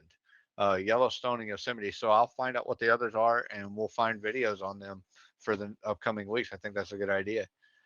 Yeah. Do you have anybody in particular that you want to raid? If not, I have one set up. No, I haven't even looked. My computer's done that thing on me twice now, so I'm really not trying to stress it out too much. I don't know what's going on. So you can shoot this down if you want. I got another one on the back burner that we can pull up. But Wounded Warrior Project is streaming. Now, this is not the main office of Wounded Warrior Project. This is a group of about 30 people that work together, boots on the ground with Wounded Warrior. And they are streaming tonight. I think they're walking through the NFL draft, but they're talking about veterans and stuff as they go through the draft. So we could raid out to them. Cool. Let's do it. That sounds good. That work? Yep. All right. I'm going to send that. So that raid is up and we will be ready to go. And let's roll that credits. And you know what we always say, you can't change the world, but you can change the world around you. Don't talk about it, be about it.